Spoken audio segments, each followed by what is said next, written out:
I went through the entirety of the game, never turning into a mind flayer or never eating any of the little like mind flayer babies and getting cool powers. Because I didn't either. It is Not a so single fun. one. I had my little 8 strength dude just flying around, stabbing 12 times in a turn. It was great. Trevor, I would say, but at what cost? But I don't think it would resonate with you. There wasn't really a cost. That bitches about being too powerful in D&D. Yeah, D&D is not a video game.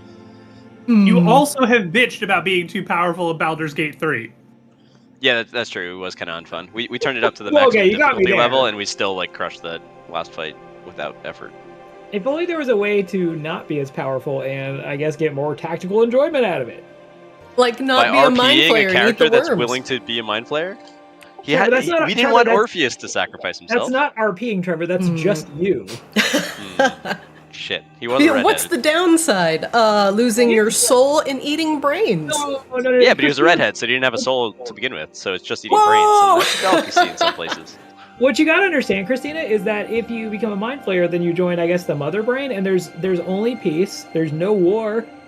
It's just exactly what Trevor wants. Pure and total unadulterated control? No, he doesn't have it. Someone else has it over him. Not according to my game.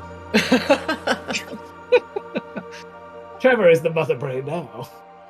All I'm thinking of is fucking Samus Aran. Yeah, it's not the mother brain. I don't know. What is it, the thing they actually control, the big brain? The Metroids? Well, Metroid is the mother brain, and then the illithid brain. Yeah, it's like the great, I don't know, it's the big brain. It changed the names. Elder brain? Everyone else beat this, right? Maybe it's the elder brain. Yeah. Well, Drew probably didn't beat it, but he's probably not going to, and it's been long enough, so, you know, what can you do? It changes names, Drew, but not by much. I don't actually give a shit. It starts as the elder brain. Drew, if you cared, you would have said something immediately. That's my understanding. So I don't care about spoilers usually on like a normal day. So I definitely don't care about a video game that's been out for like what feels like now 6 years. Did you all see? Because I popped on a Twitter, Drew, after you complained about the dev QA thing, and the first thing I saw was like, by the way, I don't follow this guy, but Greg Street being like, well, I didn't think Baldur's Gate would be Game of the Year. It's just good in some respects. I was like, shut the fuck up, Greg Street. I did see that. What? Baldur's Gate's like one of the best games I've ever played, period. I never talked to Greg Street. To be fair, he does follow it up with like, but here's why I was wrong. Yeah, it's just the way he words it. It's just there's like no social decorum in the way he words it. I don't know. I don't know anything about Greg Street except when he tweets occasionally, and it shows up in my feed, and I just like, I don't know. Seems like a loud fart noise to me. All right. Everybody get in the game. The game that is not a video game, but slightly plays somewhat like one. Has animations, but is not a video game. / this hodgepodge meld of things really, that we call Ascended. Really splitting hairs here. I really am. Oh, I need to change Rain's avatar because you are not Asriel today. So we're time skipping, right? We're time skipping into the insecure boy trying to see if his sword will get hard. I'm not going to answer that. I thought that's what's going on here. Yep, we had a training montage to level 15. We're gonna have a montage. Were we supposed to actually level up our characters? Yeah. So yes and no. I wanted you to have an idea of what you want for level 15 because we're going to do it in Foundry. They have a level up workflow. Whoops. So if you did it in D&D Beyond, there's literally nothing wrong with that. But just keep in mind your choices as we level up via Foundry. This is going to be an interesting process. I tested it a couple times, and it does work at the lower levels that I tested it at. But we'll do it live, and worst comes to worst, I can just upload your D&D Beyond level up. So no big deal. As a level 15 fighter, I just had so many spell options, but somehow I made decisions. Yeah, I don't have any choices either. It's gonna be real easy. Well, I had some Battlemaster tactics stuff to grab, but I barely remember them anyway. The only one I ever use is the one that lets me use them. Mm-hmm. Actually, I use the precision one pretty often. Like I only get like I think 5 or 6 per short rest, and so like I almost always use them just to make sure I hit. I see. That's not, it's boring, but it's like literally like the most tactically sound decision is hitting things. Good decision. Yeah, like I can do a bunch of like fainting and whatever, but what if I just fucking hit them? All right, everybody, let's give this level up work through a shot. Go ahead and open up your character sheets. And then go into your features tab. And under your classes, you should have like whatever class you are, and then a level drop down. If you choose the new level, it should start your level up workflow. First, it'll ask for your hit dice. I'm going to do it with Flix here. And then you do your hit dice, or you can take the average. That is an option. Sorry, what am I clicking on? So you go to your features tab, and then under classes, you should see the class that you have. You're a fighter. There's a drop down there that says level. So click on that, and then choose level, the new level. And then there should be your advancement step. The first one is your hit points. Everybody see your advancement step? Yep. All right. I'm already done. Trevor's done. You can either roll the d8, or you can take the average, and then choose next for that. Oh, nice. This was super convenient as a fighter. Yeah, and then if you have new features, they should be added. That should be the step 2. For example, if I'm leveling up Flix, another level of rogue here, he gets evasion. Cool. And then he gets other things. He gets a 46 sneak attack now, and then I hit complete, and now Flix is done. So whatever you guys need to do for your workflow, go ahead and finish it up, and we will start with Dreon. Dreon, what did you get as a warrior at level 15? Excuse me, a fighter. Sorry, I've been playing too much WoW. Well, so the thing is, I'm relentless, is what I got. If I roll initiative and I don't have any superiority die, I'm just so extra, I just get a superiority die. That's ridiculous. I see that here. Yep. Starting at 15th level, when you roll initiative and have no superiority die remaining, you gain 1 superiority die. Awesome. Really, this class was just made for me. What if you just force of will your way into having more mechanics? Like, the game says you don't have any, but it's probably wrong. Andrion, did you take the average hit die, or did you roll hit die for your... I took the average hit die. Perfect. So it looks like you have 130 hit points now. Yeah. Butter. Very good. Anything else that you would like to share with the class of level 15 fighters? Just you go out there, you have 110%. There's no I in team. I think that's about it. Yeah! Woo! Okay. Bonsai. Level 15 paladin. Also, I did address what you put in Discord. You do have quickened command. I removed the resonant gem from your inventory. I added that feature that you were missing. Should be on the bottom of your features list. And let me know what you've chosen for level 15. I thought I was just being stupid, seeing the cleansing touch there from level 14, but thank you for all of that. So I'm not feeling lucky, so I just did the average health for Bonsai leveling up to level 15, so it's an extra 6 plus 2.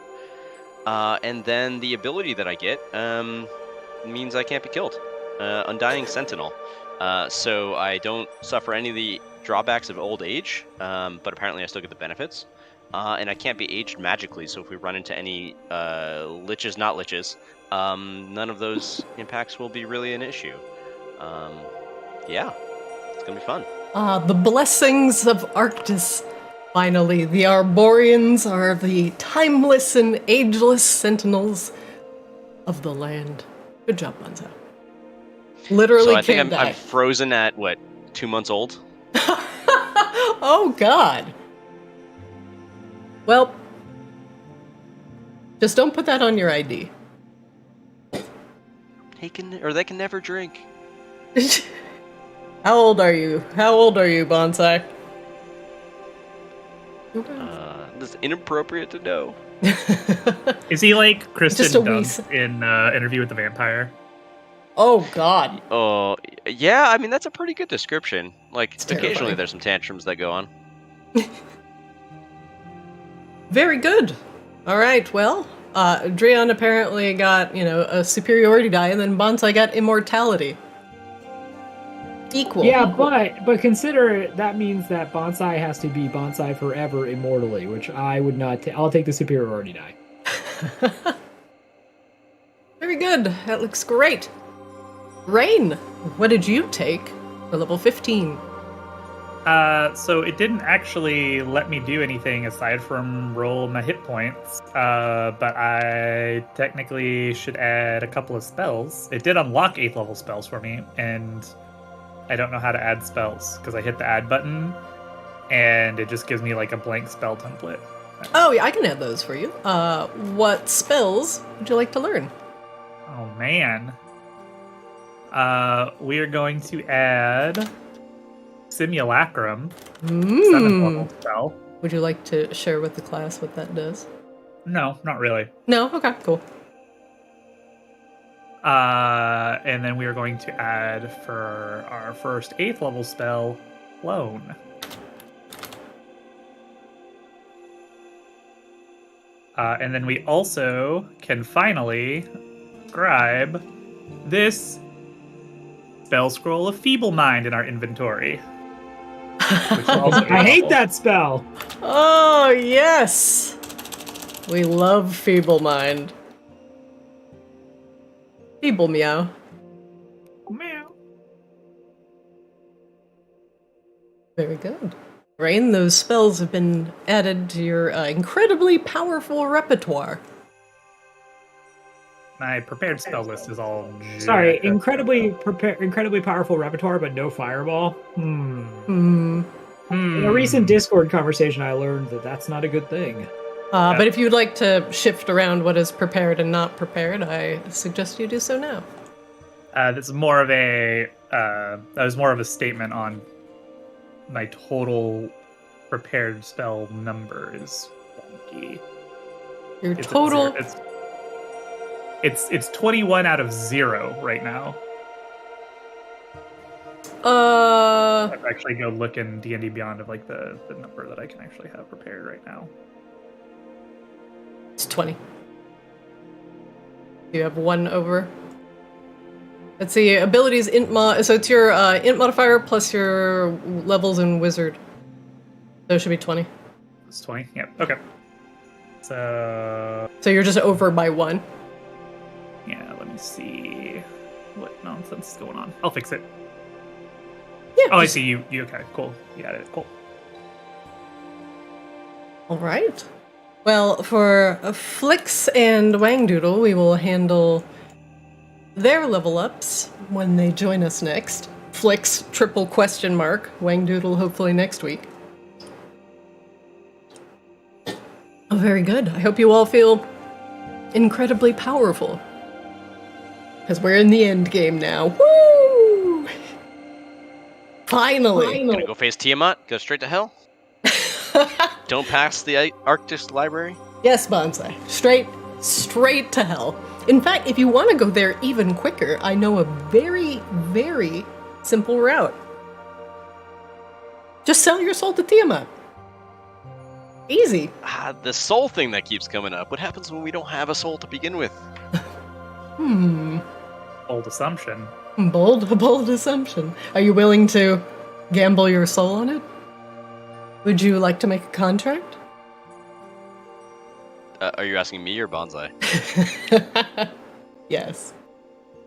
I mean, Tiamat, if you don't have a soul, will accept PlayStation Vitas. So if you have one of those, like, Yeah. we'll- Gift cards? yep. To like Fazoli's or Red Lobster. I don't know. Fazol- the fuck is Fazoli's? Someone's not from Florida.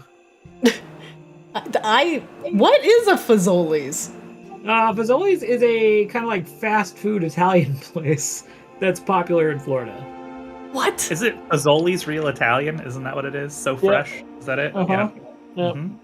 So, like, say you really want a chicken parm, but you only have $9 and 7 minutes.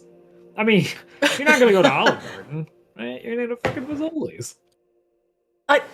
This must be an only I Florida am so thing. offended. Yeah. Same. I don't. This makes me uncomfortable. Wait, are you Italian, Trevor?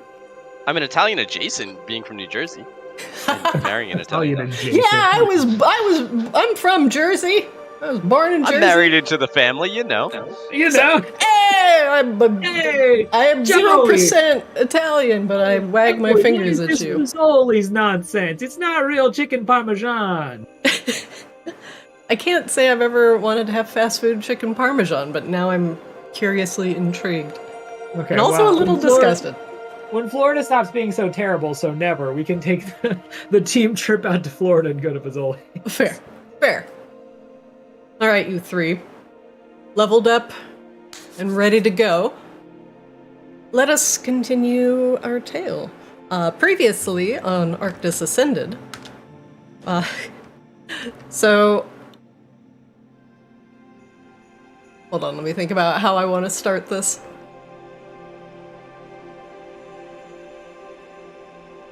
Let's start with what happened with Kamos in the last episode. Rain and Eris had finally met with the Kamos crew inside House Lunesti. They had escaped the treacherous depths of the Tomb of Beans and brought home a very curious visitor. An undead mummy that was contained within the tomb. And this previous Lord Andennis of Feronia came with a significant amount of history. Namely, his poisonous dealings in his tomb, his command over scorpion armies, and the eventual evolution into creating a clockwork army of his own that was immune to poisons and did not bear any of the downsides of the curse of flesh. And while Andennis had some very interesting ideas, namely using his clockwork army to take back Feronia from, well, whatever was ruling it now, the Kamos crew seemed pretty intent on keeping that at bay until Eris could figure out just what exactly to do with this mummy and his army. However, the army was entirely beholden to Azrael, and not Eris, which most certainly made the king, the future king, a bit worried. And with... He didn't seem that worried. Did he? He's not going to show I can't make it. his sword perform. Aww! He's not going to show it in public. Wow. Well, with I Rain don't know why in anybody attendance... would be scared of Azrael. Azrael is just sweet. They just want everybody to be friends. Everybody. Everybody. With Rain in attendance, not only did you learn about Andennis's sleeping clockwork army, but you also learned of the Kamos's crew, their other plot, namely to destroy a lich named Narcissa Soulblight. And Rain, staunchly not believing in liches. Rain, how did you react to that news?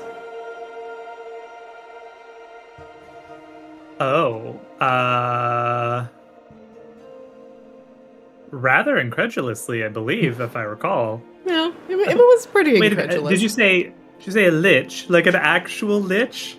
Oh no. Surely you jest. So while Rain blows off the sheer concept of a lich, the threat of the Clockwork Army now in Maginox is a very real one. And it is controlled by a, not Eris. It makes him nervous that the Kamos crew now holds a significant amount of power. And with the meeting adjourned, you all retreat to, well, wherever you would like to sleep for the night. Eris has offered Bonsai and Drion and Wangdoodle, of course, rooms in House Lunesti. So if you'd like to stay there for the eve, you may. But as you think about your adventures and reflect on the time that you've been alive, whether that has been 2 months for Bonsai or quite a bit longer for Drion, you feel the wash of experience flow over you as you all become level 15. With a little bit of study and a little bit of downtime, things at House Lunesti begin to pick up. We will have a little bit of downtime in between last session and this one, as Wangdoodle takes the raw ingredients that were sent from Lu back onto the Audacity. He is busy outfitting the ship with the promised cannons from the Rabbit Artificer. For Drion, depending on what you would like to do in the downtime, there's a significant amount of Somniari who are willing to spar with you in a friendly manner. And as well as Kire, who is very intrigued by your presence and wishes to learn more about Feronia. And Bonsai, as you cultivate the strange plant that currently lives in the Dreaming, you find that it is growing quite plump and healthy, and soon you will have to find it a new place to sprout.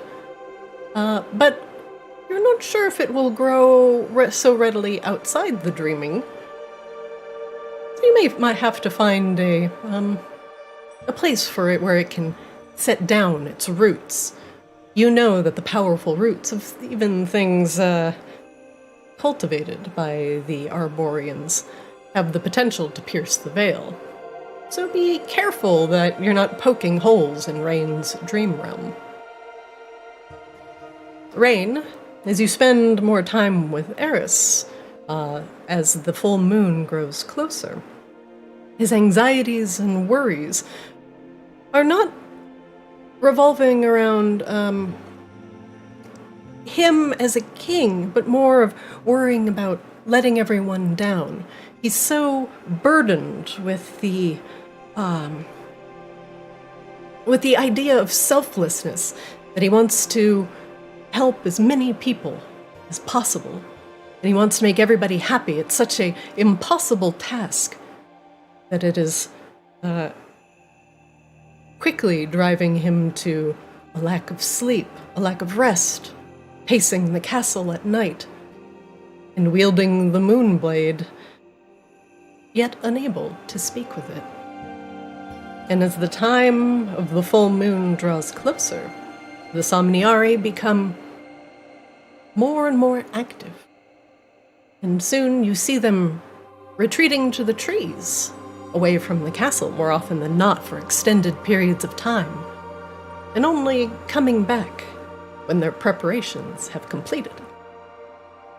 Alara has told you about the upcoming ritual preparations that must be done under the light of the full moon, and that things will soon be set for Eris to attune to the Moonblade and potentially unlock the way to the Great Ice Library. Rain, you may be a little bit worried about Eris as he continues to be plagued with self-doubt and the overwhelming sense of urgency that everyone and everything in Maginox needs help simultaneously. And it seems like an impossible task for a single person. You may have to help Eris teach him how to be a little less self-reliant in order to ease the burdens of leadership. Now, for you three, is there anything else that you would like to do before we move on to the eve of the Somniari ceremony? No, I definitely think Dreon would take the time, mostly just to do sparring and just making sure he's like in the best state of readiness possible, so that after this is over, they can get moving. Bonsai? So we're basically chilling out of the dream space, or are we chilling out of the palace? Where's our home base? Primarily at House Lunesti. There's a lot to do there, and especially having Rain around has been, very good for the Somniari to see her. Yeah, Bonsai would have been spending the time basically trying to understand the unique fauna or flora of this perpetually dark area of Arctis, and trying to wrap around their brain of like how this is a different type of life, but it's still valuable life. So likely doing some character growth to be more accepting of a wider range of interpretations of what life is, and more accepting of the city life in general. Very good. And Rain, what about you? You have a fiancé plagued with self-doubt, but is still more than willing to accept the burden of responsibility. Well, first, Rain will retire to her tower the first night available, and she will go up to her study where her Iron Maiden sits, and she will open her Iron Maiden, and she will drop it's not a diamond, but it's worth the same amount, so I'm hoping this is fine. Rain will drop a blue sapphire Acceptable. into the Iron Maiden, and then take out like a long knife, and she will turn her arm over, and she will delicately and slowly cut a series of runes into her forearm.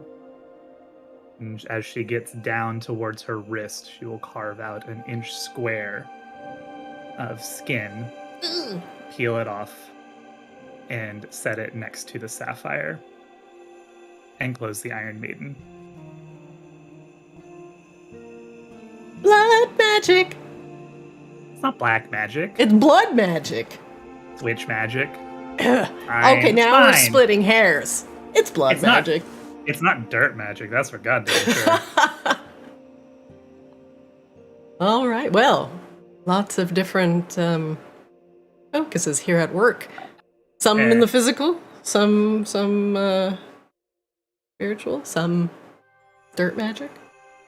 And then at some point later, we will cast a second spell using some more gems that Rain has, totaling 1,500 gold. So I'm going to delete them. It's a black opal, a blue sapphire, and aquamarine total. Okay.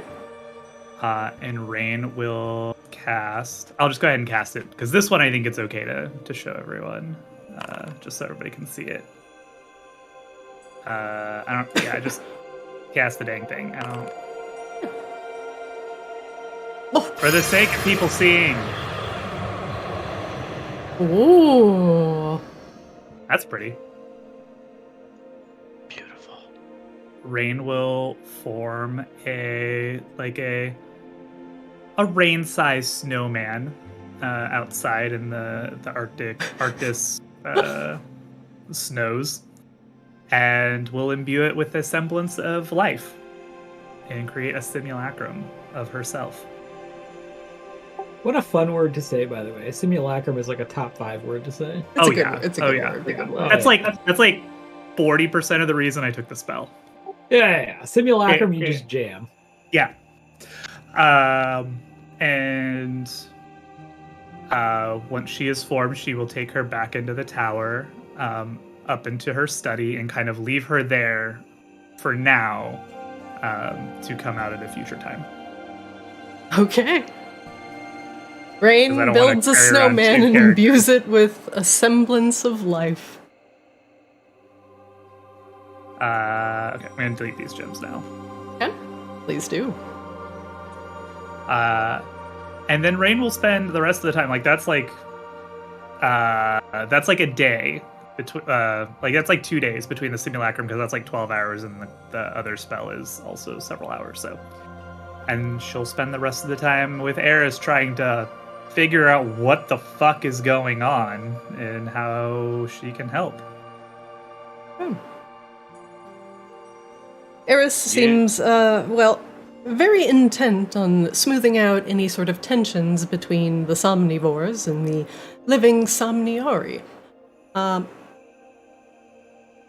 The air around the elves is very tense, but the more that the Somniari see that Eris has not really taken to the Moonblade quite yet, whispers and rumors have been going around the castle, worried that Eris may not be up to the task, and only furthering the young king's unease.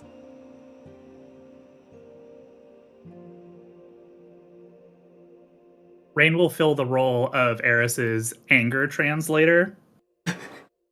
Uh-huh. Yeah. Good. Very good. As the time draws close to the full moon, you realize, Rain, that this is no ordinary phase of the moon, as this special moon is referred to as a blood moon. And even in the southern regions, this particular moon is filled with magic, and witchblades are known to do their most powerful rituals under the light of the blood moon. And who knows what the Somniari will be up to once the full moon finally rises in Maginox. We will begin today, once again, in House Lunesti. It is the eve of the blood moon, and the ritual is almost complete. The Somniari have banned you from the ritual site until it is time, citing purification rituals and making sure the area remains unsullied. And so it has been quite a mystery to you all what is being set up deep in the darkened woods of outside of Maginox. Rain will impart to both Bonsai and Driana's preparation. Just FYI, there's going to be a whole lot of celebration and ceremony and all that, pomp and circumstance, but there is at least like an 80% chance that a horde of demons are going to rip through a portal, so be on your toes. Excellent. Anything we can do to up that percentage? Nothing that you probably would be interested in doing, Bonsai. Bargaining Fair. with demons probably is, Oh, no, we don't bargain with them, no. Right, so maybe, just be ready, because likely to happen, given how, frankly, all of my time in Arctis has gone. I exist literally for this purpose. Well, then great. Should be perfect. The But air also, maybe around don't let Eris get killed, please. the air around House Lunesti this eve is more celebratory, hopefully rousing Eris's spirits for the upcoming ceremony. The Somniari are mostly gathered within the castle walls, drinking the wines that have been, thankfully offered by Catherine and the other loyal houses that managed to squirrel them away. As for Laryl, who had spoken with the Hamaki scavenger before, she had ensured that they would remain loyal to both Laryl and House Lunesti, and she has suggested the scavenger's release. Do you agree to this, Rain? Of course. And thus you will have another vassal roaming your halls. As the celebrations ensue, it might be a good idea to have a look around. Walk and talk with any of the Somniari. find out anything about this upcoming ritual, and maybe see if you can gain any information that might put Eris's mind at ease. But as the ritual approaches, his only concern is that he will not be up to the task that his, ancient stepfather, former ascendant, King Lucari Polaris, had done. But mind you, Eris is not a relative to Lucari, so he's filling some shoes that aren't even necessarily his to fill. Let us begin. It will be the eve of the blood moon.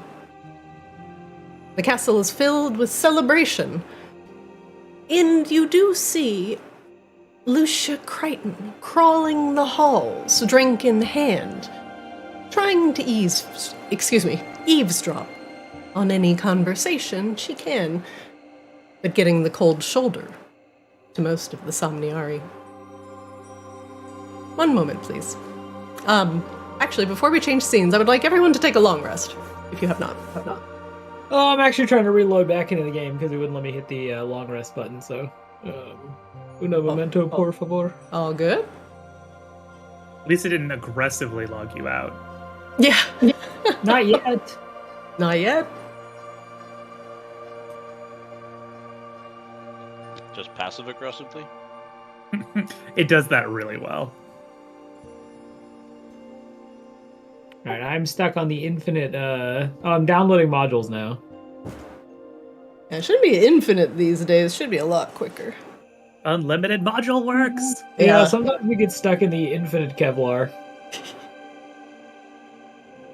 Don't talk to me about my modules.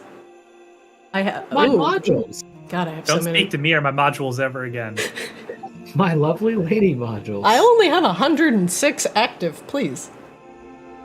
It keeps the game going. Sorry, your world seems to take a while to load. Refer to this guide for troubleshooting possible issues. How long have you been on that screen? Like a minute.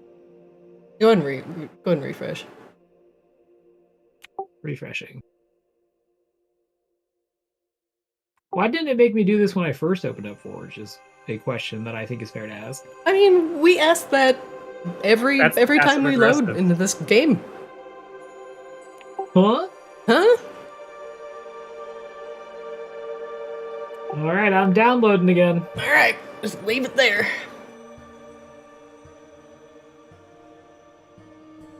What? Alright, I'm in the game. Now let me see if I can long rest.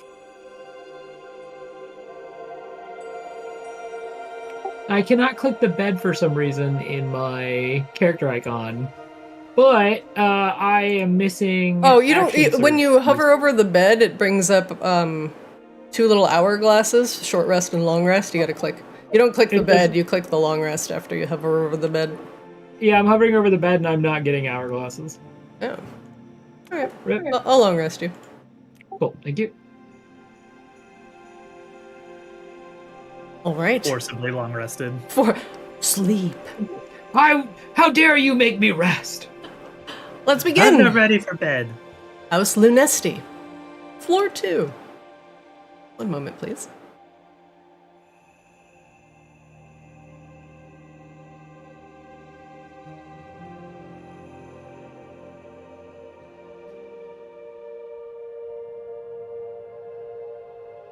For Drion, Bonsai, and potentially Wang Doodle, your place of rest has been located on the second floor of House Lunesti in the southeastern hall next to the grand meeting area to the west. Rain's room, once squatted in by Lucia, is now free of her terrible presence. And Rain, you are sleeping in a warm feather bed and a roaring fire next to you, keeping the room at a comfortable temperature. It is the eve of the ceremony, and you can hear the Somniari in the halls, wine glasses in hand, chattering away, as there is an air of celebration about.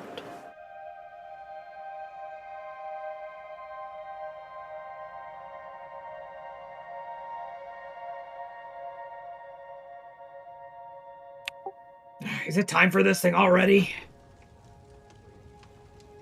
It's so hard to tell with the sun not rising and setting. Yeah. Another eve of eternal darkness. How long have we been in Maginox, Christina? It's been about 2 weeks. Okay. Feels like we've been here forever. I'm gonna try and find some not annoying but slightly more jovial music. One moment.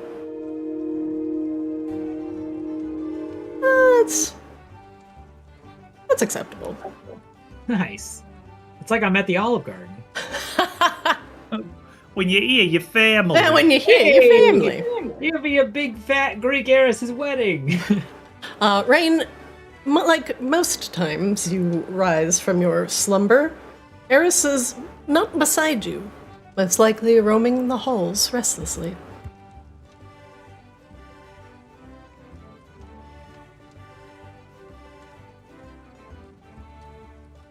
Wangdoodle is currently passed out in front of the fire in the room.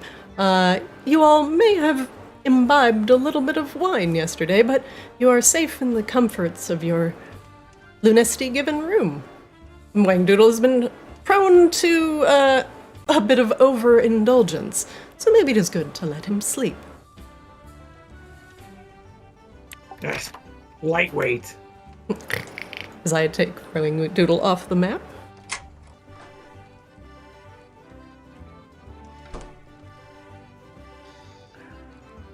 We weren't given any responsibilities for this party, right?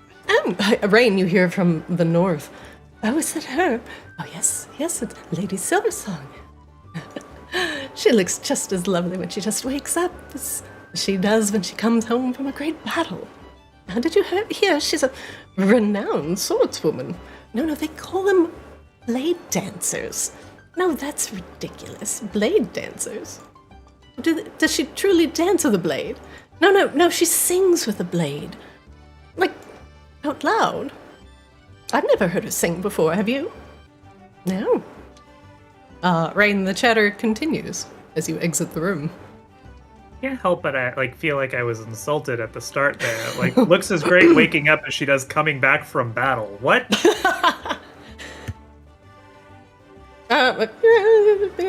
Shruggers. It could be an offhanded compliment. Could be genuine. You never know with these elves. Fucking hell. Alright.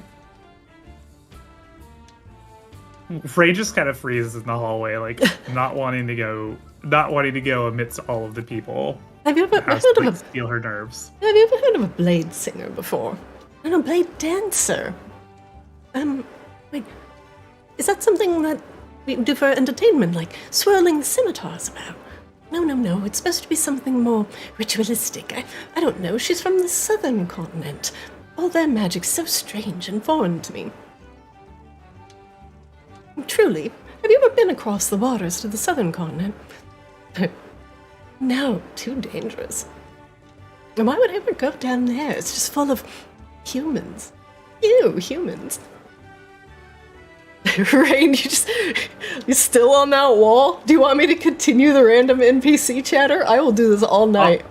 This is like when you walk into the new town in Baldur's Gate 3 and you just let all of them do their bullshit talking. You're just I'm learning so much lore right now. I will keep going if Rain is just fucking hanging out. I'm not the only one who can move. Drian and Bonsai apparently are having a moment in the downstairs room. I won't keep them or won't make them leave their moment. Oh, Lady Silversong, it is so good to see you. We just heard that you woke up. Are you enthused for your soon-to-be husband's new status, his awakening? Oh, I couldn't be more delighted. I'm sorry, I don't think I caught your name at any point during this last month that we've spent here. Oh, I'm Shiari. Nice to meet you. Shiari, it's a pleasure. I will mark her name. Second. Yeah, gonna make you name every fucking elf in this place. Hope you got a name generator up in your second screen. Dreon, were we given an itinerary? Was there something that we were supposed to do or expect? A run of show, perhaps? No, actually, I kind of feel like maybe we were specifically not given anything because the thought was that we would probably fuck it up. How will we know if the demon portals are opening? What? Demon portals? What? Yeah, Rain promised demon portals. What? That sounds like something she'd promise. I'm fairly certain that's what I heard her say. Well, I mean, I doubt it, but we can always go look. Doodle looks like he's down for the count. Yeah, I don't think he will participate in the festivities. Or be much use in the demon portals.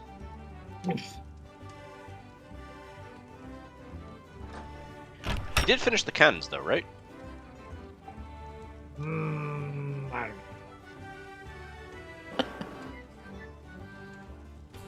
Drion, as you peer into the chamber that normally holds the royalty in court, there's no one there. The room is empty. Well, shit. Who's running this place? I guess they're all at the festivities or whatever. Well, it was a pleasure meeting you all. I will take my leave, and I'm sure that Eris looks forward to all of your presence at the festival later. In his support, of course. Of course. I wouldn't dream of having anyone else lead the Somniari. Are we locked in here? There's other ways out. Or where are you trying to go? Look, I don't know. This place is so big. Drion's just pulling on doors. Ah! Oh. Well, this is this is a window. Drion's actually just pressed up against the window. Meow. You see Drion in the throne room, for some reason, with his face pressed up against the decorative moon-shaped glass that separates you two. You could see the blurred images of a violet-skinned somnivore, Rain, and the satyr butt of Kire. Kire, did Drion lock himself in the throne room again? He did. It's really cute. If you wait long enough, he'll start scratching at the door and meowing. Open the fuck up! See? Should we get him out? I don't know. I don't have the key. This is I'm your 2 house. seconds in from skipping this whole thing. I have no matching key, so What? I think you're stuck there, buddy. Lies. It says no matching key. That is a lie. Wait, did Bonsai open it? Ha! Oh, Rain, you gave me this to hold on to. Why are you so bright, Bonsai? Is that just Well. this room? It's just the room. The room is, all the candles are lit, and even the 2 small braziers at the base of the throne are also roaring. It seems like it's prepared for, well, a little bit of ceremony today. Well, hello, Drion. Kira waves. And the other somnivore that's in the room gives you a curt nod. Hey. Well, this is it. It's been a couple weeks, and 1, Lucia hasn't found any dirt, and 2, well, this thing's about to pop off. How are you feeling, Rain? Considering the last ceremony that we attended on Arctis, a little on edge, if I'm being honest. Oh? Go on. You're leaving out some juicy details. The other somnivore is just... Yes, do go on, Lady Silversong. I'd love to hear of your exploits. I'm sure you've all heard of the Ascension ceremony of Lucaris. Oh, yes. The interrupted ascension. Yes, that bit. Oh, you were there! Oh, you were there. Yes, something like that. Oh, what happened? It must have been horrible. It was terrible. There were demons coming through portals, murdering everybody. Well, not actually murdering anybody because we stopped them, but Demons. they did manage to interrupt Lucaris's ascension for a time. How dreadful. Will he ever get a chance to reascend? The Somnivore asks, hopefully. Oh, I'm sure. It'll all be fine. It'll work itself out. Oh. Surely the Ascended are smart enough to not, let a random demon completely foil their plans, right? Certainly not. The Ascended watch over us all. The Somnivore Yes, of course. nods and, excuse me, I should go get some more wine. Ray just turns to Drea, Kira, and Bonsai and turns and just shakes her head. No, it was not fine. Not at all. I'm kind of got that feeling. Yeah, it seems like it should have been pretty obvious. Yeah, so maybe we keep our eyes open, and I know I, for one, will be sticking close to Eris. Speaking of, where did he get off to? Oh yeah, actually, Bonsai was saying you promised demon portals or something. I wouldn't say that I promised them, but I did say that there's a high likelihood that they would appear, or something similar. Rain, Kira takes your hand.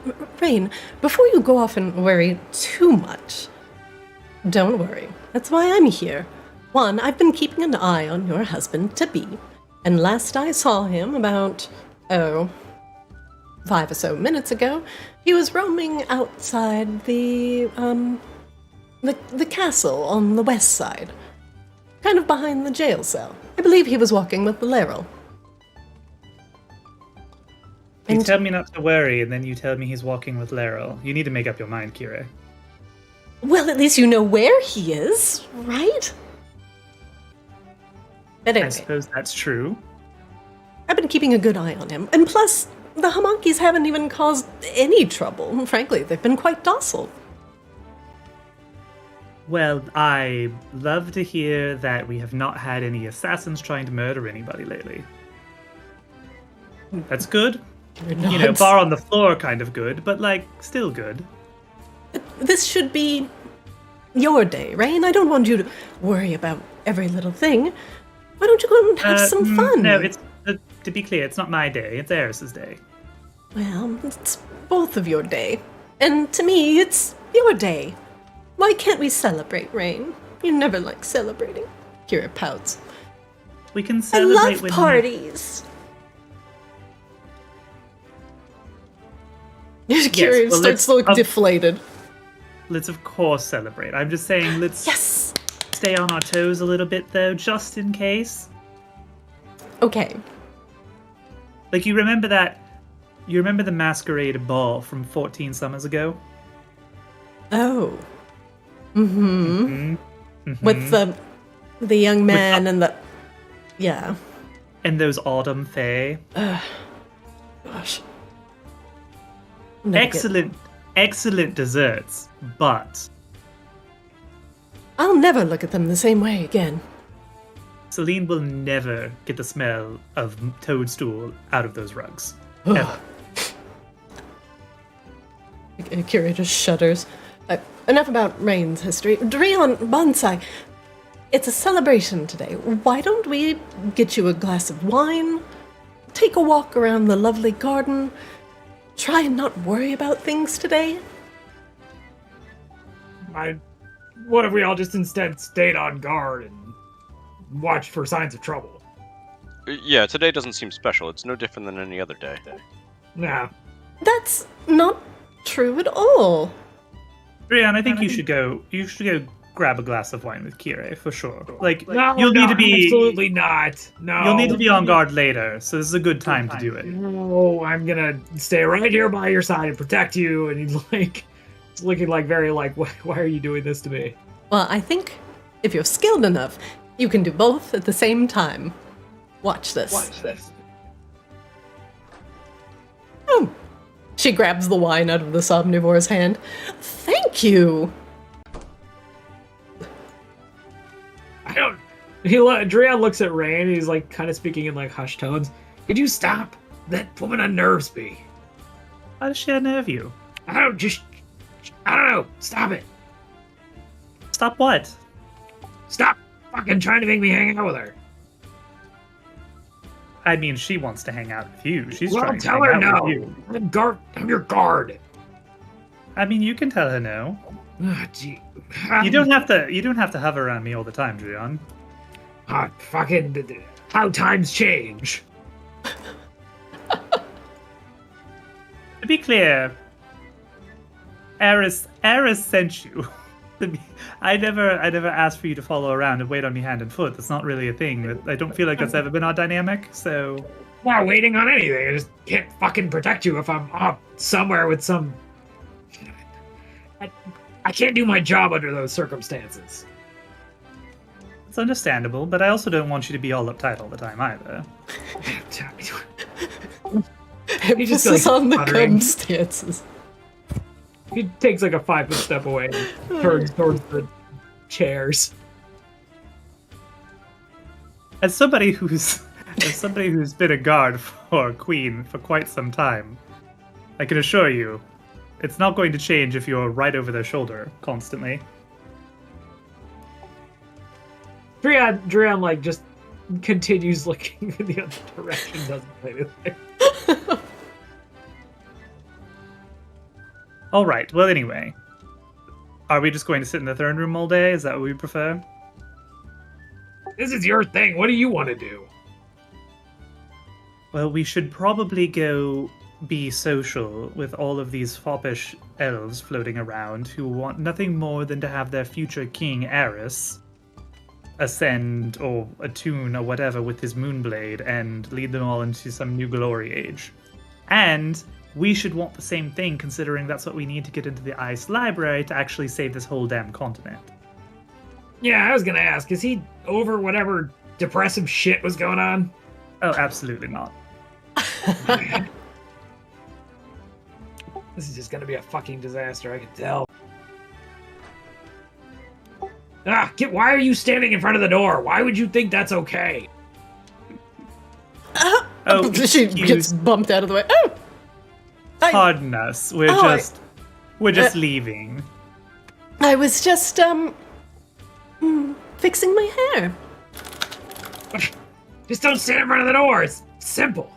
You know that there are rooms with mirrors. You could probably do that a little bit more effectively in. Oh, you're absolutely right, my queen. Your wisdom is of the ages. What the fuck?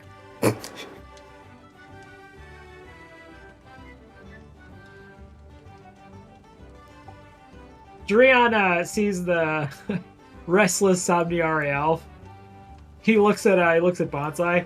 I'll socialize with her. You go socialize with someone else. There's no point to socialization. We're here for a mission. Well, no, didn't you hear? It's the foppish elves. He says while looking at her. Oh, greetings, Master Feronian. She bows a little to you. Yeah, greetings. He says, doing a shit-looking bow. I hope the festivities are, well, enjoyable. It is a time for celebration. Yeah, because King Eris and the sword. He looks at the guy next to him. Who are you? He was just keeping this young lady company, that's all. Well, I can probably take it from here. Drian, do you want to make a persuasion or intimidation check? Let's go with persuasion. Yeah, he's not. They're trying to honor the spirit of the mood. He's not gonna yell at him or anything. You just told him to get lost from his date? Okay, it's obvious. It's obvious to this guy that Drian's a fuckboy. Drian! The noble raises his eyebrow and puts his arm around the slender shoulders of the Somniari elf next to him. I'm afraid she's spoken for, my friend. However, there are additional festivities happening downstairs. I'm sure you understand. Yeah, well, yeah, okay. Drian stalks off. Farewell, Lord Veronian. Nah. I fucking lost my touch.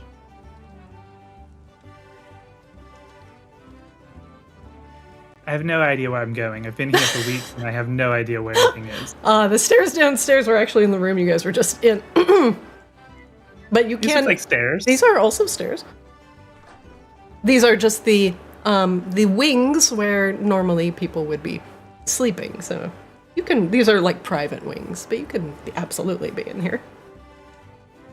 Do you all wish to? I mean, it's my house. It is. Do you want to go back down to floor 1? You must gather your party before venturing forth. My party. In 1 moment. I have to make sure you're not duplicated on the first screen here.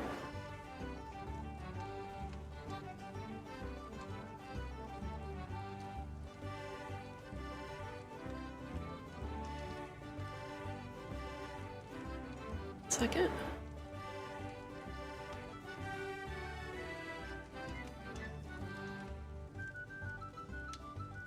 All right, 1 moment, please.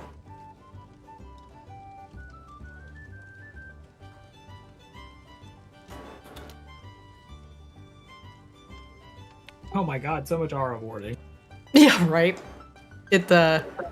Yeah. My aura.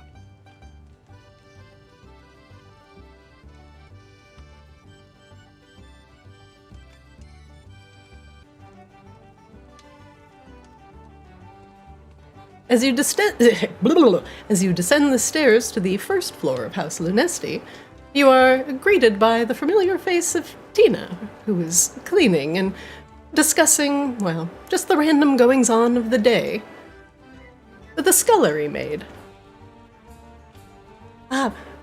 Good eve to you, Rain. It is good to see you. Are you in good spirits?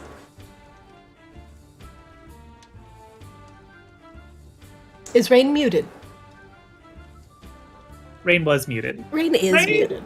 Rain shakes Rain. Rain, wake up! You've been in a coma.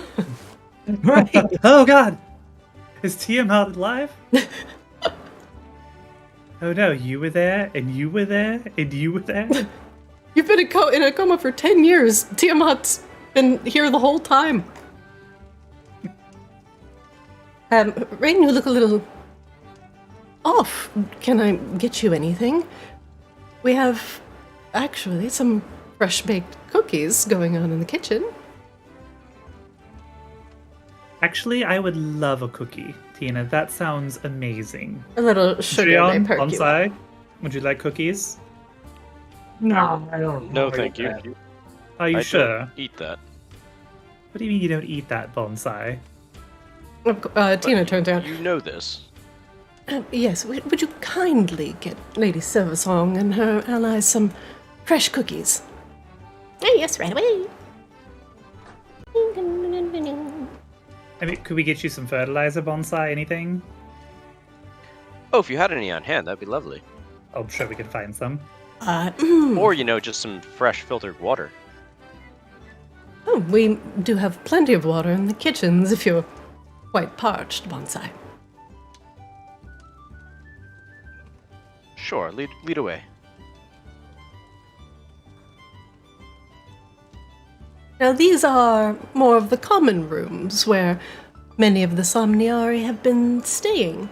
So, be sure to be friendly and say hi. Oh, the goblin scullery maid has come back with a small plate of 4 steaming cookies. She hands one to Bonsai on the platter. Here you are, my lord. Oh, thank you, and hi to you. Greetings, and well met. My lady. Oh, thank you so much. And what your name is again? Well, hold on. I did warn you. I'm Tanuli. Fanuli? Thank you so much. These cookies are lovely. Did you bake them yourself? Oh no, the chefs in the kitchen did. Oh, Well, please do give them my compliments. Adrian, Of course, my lady. No, this is not for me. Thank you. what if Are we go you to sure? like a little glass of milk? No, I'm truly positive this is no thank you. We just got in some fresh dark chocolate from Feronia. It's one of the only regions in Arctis that can produce it. It's so bitter, it kind of makes you squint, so you need a lot of sugar to offset it. He pats his abs through his shirt, and he's like, "No, sorry, you don't get performance like that by eating cookies." Okay. My lady, the ships are starting to come back into the docks, and they're bringing... She holds up the cookie. chocolate. That is wonderful news, Tanuli. She claps her hands. It's so good to Yeah. have some candy back. Rain reaches into her satchel and pulls out like 5 gold and hands it to Tanuli. Oh, Make sure the next time shipments come in, you get yourself a large bar of it. My generous queen. Thank you, my lady. May I get you anything else? No, you've done excellent. Thank you so much. My lord, are you happy? Oh, right, you didn't get a cookie. May I get you anything else, my lord Stormbrace?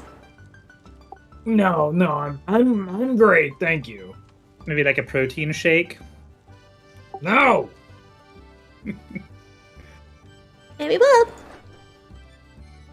Tanuli leaves. This really is starting to become the worst night of my life. And Bonsai. Oh. Come along, yes. Well, here our kitchens have been freshly stocked. Thanks to, well, some of the work going down on the docks, we've got the ships coming in and new produce. Just in time for the festival. Is there like a compost bin anywhere? Yeah, actually. Underneath one of the tables that is chopping vegetables, you find a significant amount of leafy roughage that has been tossed away, some unusable. Tina looks a little bit uncomfortable and gently touches Rain's elbow. Is something wrong? Is the food not up to his liking? I dare say I do not consume myself, but I hear everything is very fresh. Are you referring to Bonsai? He looks, excuse me, they look concerned. Are they planning on cooking? Well, you know, Bonsai is kind of like, how do I put this? Well, they're a tree, so they're weird about things that they eat, apparently. Should I have not suggested the cookie? Oh no, the cookie was delicious. Thank you very much, Tina. You're most welcome. Well, please let us know if anything is not up to snuff. You are the lady of the house, and we must make sure that everything is in tip-top shape. In fact, we've all of these fresh goods that come from the docks. Well, have put everyone in very good spirits. I mean, rightly so. Fresh produce in this economy, it's incredible. But please, help yourself to anything. Oh, and, Moore is here. She points over at Moore. Oh yes, Moore, who I do not really know at all. He's been here for a bit. That's the guy from Kozlos. It is no, the guy that's- whose house has been crushed by a pyramid in the middle of town. That is a different Minotaur than the guy at Kozla's Den. Yeah, a different Minotaur. That's, the other one is Sunny. So many minotaurs to keep track of. Oh, you know, Dreon, I did have an audience with your old friends from, Kozlo's Den. Wait, who? Who in Well, specific did you talk to? Well, there was a Kozlo and a Grabella and an Azrael and I believe his name was Sea Swab. Kind of an odd name if you ask me, but he was a bit of an odd duck. No, I don't know the Sea Swab or Grabella, but the other two aren't terrible. Oh, well. Maybe there's something we can unpack not in, open company. Hey, you brought it up. Well, yeah, I was just letting you know that, we ran into them. They had an audience with Eris and myself. They seem quite competent, actually. Did they actually fix the shit with the pyramid? Huh, funny story that, actually. Tina leans over to you, Drian, and whispers, well, the pyramid's still there. Yeah, figures.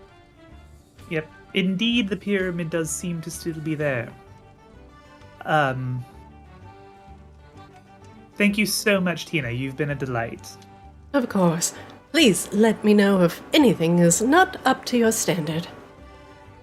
Oh, I will, but everything is lovely, really. There are actually people all over my house. Every single room I walk into, every single where I go. I can't have a quiet conversation with anyone, can I? Elves outside holding wine and talking outside a well. Look up as you exit, and both give you, all the group, respectful bows. My lady, Elves. my lord. Oh my god, stop it! Elves to the left of me, goblins to my right. Here I am, stuck was in a- the middle with you. Was there more to that? I was gonna say stuck in the middle with Drian, but he's so Ah. grumpy right now. It's true. This is My lady, this is sing the actually this is like legitimately his like national crisis moment. A pleasure to see you this fine evening. Are you to bask under the light of the full moon with us? I don't know. You all have been so secretive about this ceremony that I am afraid I don't know anything about what to expect. Well, he kind of looks around conspiratorially and leans in a bit. You're not planning on assassinating us, are you? Insight check. Wait, what? Huh? Huh? I mean, you can insight check, go ahead. No, there's no point for Rain insight checking. Rain is shit at insight, so we can move on. Well, the preparations have been going on for a while now. We've wheeled in the moonstones. The elf behind him is nodding vigorously. Properly set and aligned, of course, and, well, cleared out the clearing, he thinks. Do believe everything should be in order. Oh, yes, and there's this part about, well, becoming a master of the dreaming. I hear, well, you, my lady, even though you are from the southern lands, that you are a disciple of the dream yourself. I don't know that I would go quite that far. I mean, I have learned a thing or two. I'm And sure under Alara the... herself has given me some guidance. There's no better teacher than House Lunesti. One of the most well-versed and, well, most aged of the somnivores. Her wisdom... Excuse me. Point of Yes, order. of course. I think nature's the best teacher. He, he looks at you. Record scratch. Of course, my lord. Nature can teach us a bounty of things. Why, nature provides us with so much, infinite knowledge. It should be utilized in harmony with, why, what goes on in our own minds. Very wise. Thank you. Thank you, my lord. Your insight is refreshing.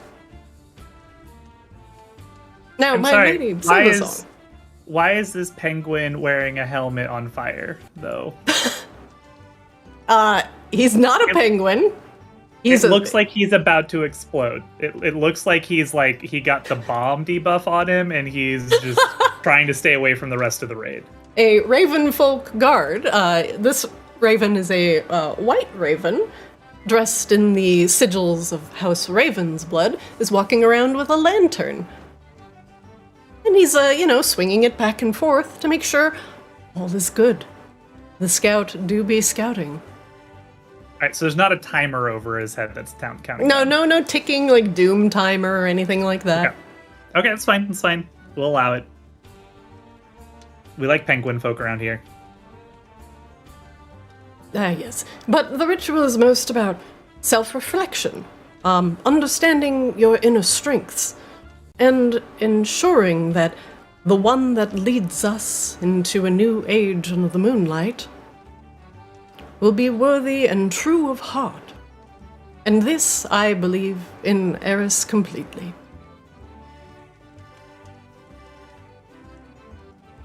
Well, he certainly has a very good heart.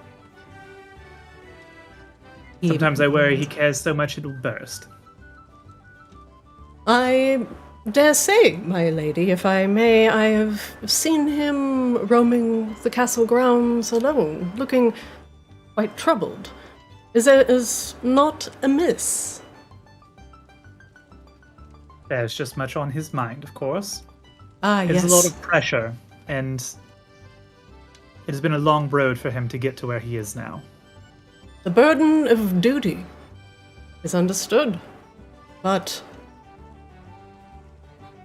with someone like you at his side, how would he falter? You're so kind. I'm sorry, your name was again? Motherfucker, hold on. My name is Aymar. A pleasure to meet you. And your lovely companion. Here, hold on, let me adjust his name.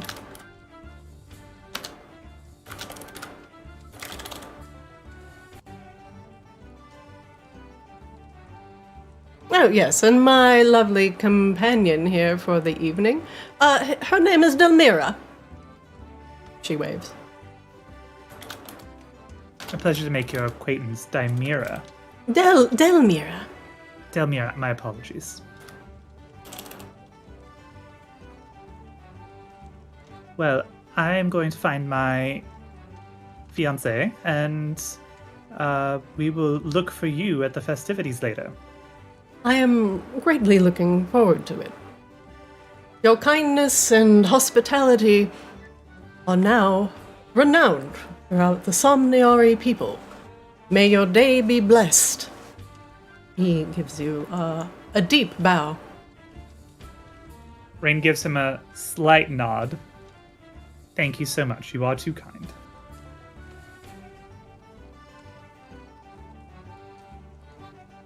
My lady? Delmira just shyly says behind her friend. She does not look like she is interested in additional conversation.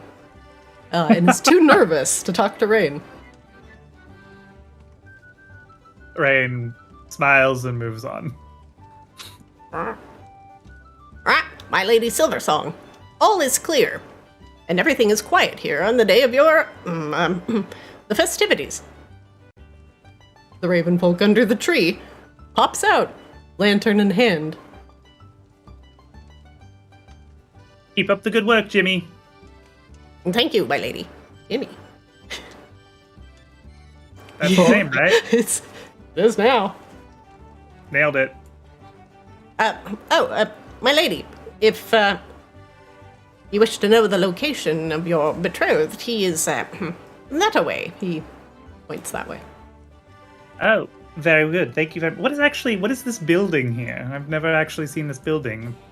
Oh, these are additional rooms that are currently full of ecstatic somniari here for the celebration and revel under the moon.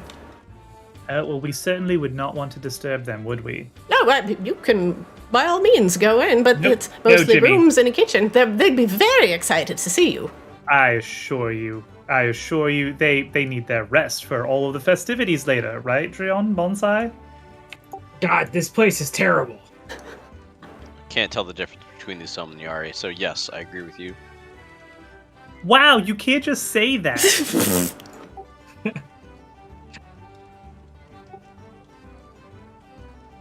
As you round the corner, you see Eris and Laryl talking outside another building. To the side, a Nightbloom gardener is busy preening and pruning the plants. Laryl glances over as you three approach. Rain. Eris turns around. He just sighs and gives Rain a very deep and firm hug. You can feel the tension as he puts his arms around you very tightly. Rain returns the hug in kind. You would be a little less tense if you actually tried to sleep once in a while. There's no universe, no plane in which I could get a good night's sleep. You know there are spells for that. I could ask my own mother to invade my dreams and knock me out. Might do me some good, but then she would know about all of the... What? She shakes you! My insecurities! Of all of the women here who could possibly help you into the dreaming and actually get some sleep, yep, go straight to your mother. Mm-hmm. Rain razzes him just a little bit. Yeah, no, it's fine. Look, it's, obviously the only one who can enter the dream around here. It's fine. No big deal. I was, just catching up with Laryl here, and I'm making sure the Hamakis were happy. How is that going? No assassination attempts yet, I hear, so that's good news. Well, feelings are mixed.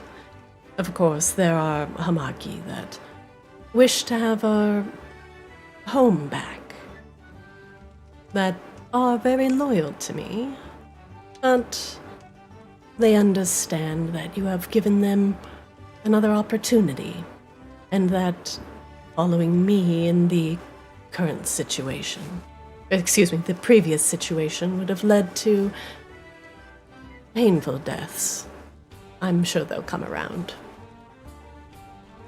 And how goes the restoration of House Lunesti? I know it's only been a few weeks, but... We do have things coming in from the docks, but it's coming around slowly but surely. It hasn't been prioritized with everything going on at House Lunesti.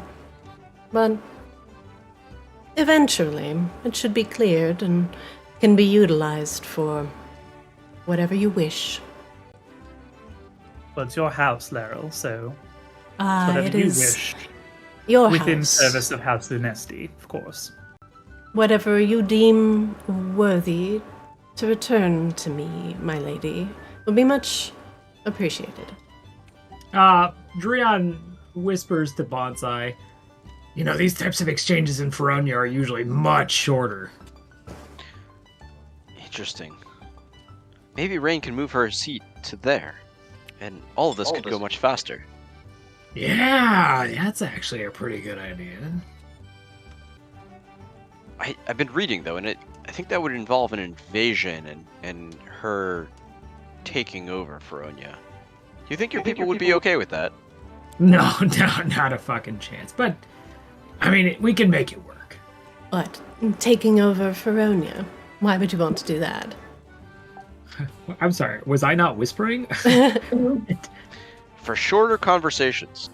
Drian just looks up, and then he goes back to normal voice. Laryl taps her ears. That, remember. Yeah, I don't generally, but yeah, okay, thanks for the reminder. She chuckles. Rain, it is... Since most of the burden and eyes are on me tonight, I Don't insist worry, I won't that you let have a any bit of demons fun. murder you. That's... I appreciate the concern and the dry humor, but we should be fine. I was try and only have a little partially fun. joking. I'm also kind of joking. We'll have a little fun tonight. It'll be fine, Eris. I won't let anything happen to you. She kisses him on the cheek. I will continue schmoozing. Oh my god, though, if I have to schmooze with one more elf, are they They're- going to be here the whole time, or are they going to, like, disperse after this is all done? Because I can't walk anywhere without stepping on somebody. After this is all over and the ritual is done, they should more or less disperse. The ones that wish to remain in Maginox and carve out a new home for themselves are welcome to, but many of them may return to the surrounding Polaris wilderness. That Some is have made a far music journey. to my ears. It This is should be like much the less longest. populated. It's like the longest and most uncomfortable family reunion ever, actually. They've come a long way in order to be reunited under the hope of a new and flourishing house. It is actually good to see relieved and smiling faces, even though their eagerness can be a bit annoying. One question I has been burning in my brain for a while, and I understand if this is a sensitive topic, but where were they when House Lunesti fell? Eris is quiet for a moment, and you can even hear Laryl clear her throat. I'm trying to assess their relative loyalty to you and your mother. The They Somni- fair weather fans, as it were. Yes and no, to put it succinctly. The Somniari are mostly isolated pockets around the region of Polaris. A lot of ancient elven houses vying for power, something that you might be familiar with. And the addition of the Somnivores also gives them a bit of a moral quandary. And as the Somnivores gravitate towards Maginox, the Somniari that disagreed with their existence left the area. The Somnivores, are a bit more, how you say, not unexpected. It's hard to anticipate what they are going to do. And also their ability to enter dreams was something that Victoria Vicadis was highly coveted in and was interested in. Namely, she also believed that the Somnivores were spies, information gatherers, and their general hostility towards the Somnivores drove most of them out of Maginox. The ones that remained, or at least the Moon Sages that resided within the Moon Sage's sanctum, as you are familiar with, were also destroyed, unfortunately, locked in by Victoria Vicadis, and left to be consumed by the dragon that you had battled previously. Given those circumstances, I suppose we're very lucky that they're all here and in good cheer, then, I suppose. We are. I believe a lot of their excitement comes from the end of Victoria Vicadis, and by proxy, that is why they are very reverent of you, Rain. I had more or less little to do with her direct death, and thus her persecution and of the Somniari and trying to claim their secrets of dreamwalking led them to not particularly being fond of Maginox. You're doing that thing again where you undersell your own contributions, Eris. You know we never would have come to Maginox if it hadn't been for you. And my plight? Yes, I was saved by one hero and then another. A veritable princess I am. Well, you are very adorable. But no. I don't just jump at any pretty face. I have the soft protected your skills, people. right? The soft skills. Is that what they You say? protected your people in Borealis at the expense of your own safety. And then you did the same here. So certainly that makes you worthy, huh? Might be easy for you to say, Drion, your fate is entirely wrapped in your hands, and it doesn't seem like anyone depends on you for survival. That burden is a great one to bear, and weighs heavily sometimes. Driana actually does not have a smart response to that. He kind of goes, ugh. Yeah, we accept that clapback. That's classic Ares. Yeah. There we go. Yeah, you know what? That's vintage Ares where I'm from. Yeah. Drion's goading it out of him. Good job, Good job, Drion. Yeah, if I shit talk enough, the king will return. The return of the king. The king has returned. But the worry comes generally from things I cannot control, and if Victoria believed that my mother could control everything through dreams, it certainly would be a lot easier, wouldn't it? It would also be a little bit, I don't know, shady, no? Yes, diving into people's unaware minds is violating an antithesis. And unfortunately, something that some of the somnivores still subscribe to. Let's hope they don't become an issue. At least the ones in Maginox have all agreed to follow and abide by the same creed as my mother falls. As long as we remember that we are here to protect these people and not dominate them. And anybody who does, well, we can deal with them. And understandable. Just note that many residents of Maginox are predators. They survive off of the flesh or blood, essence, dreams, the magic of other sentient creatures. And it is a very delicate moral ground to walk around.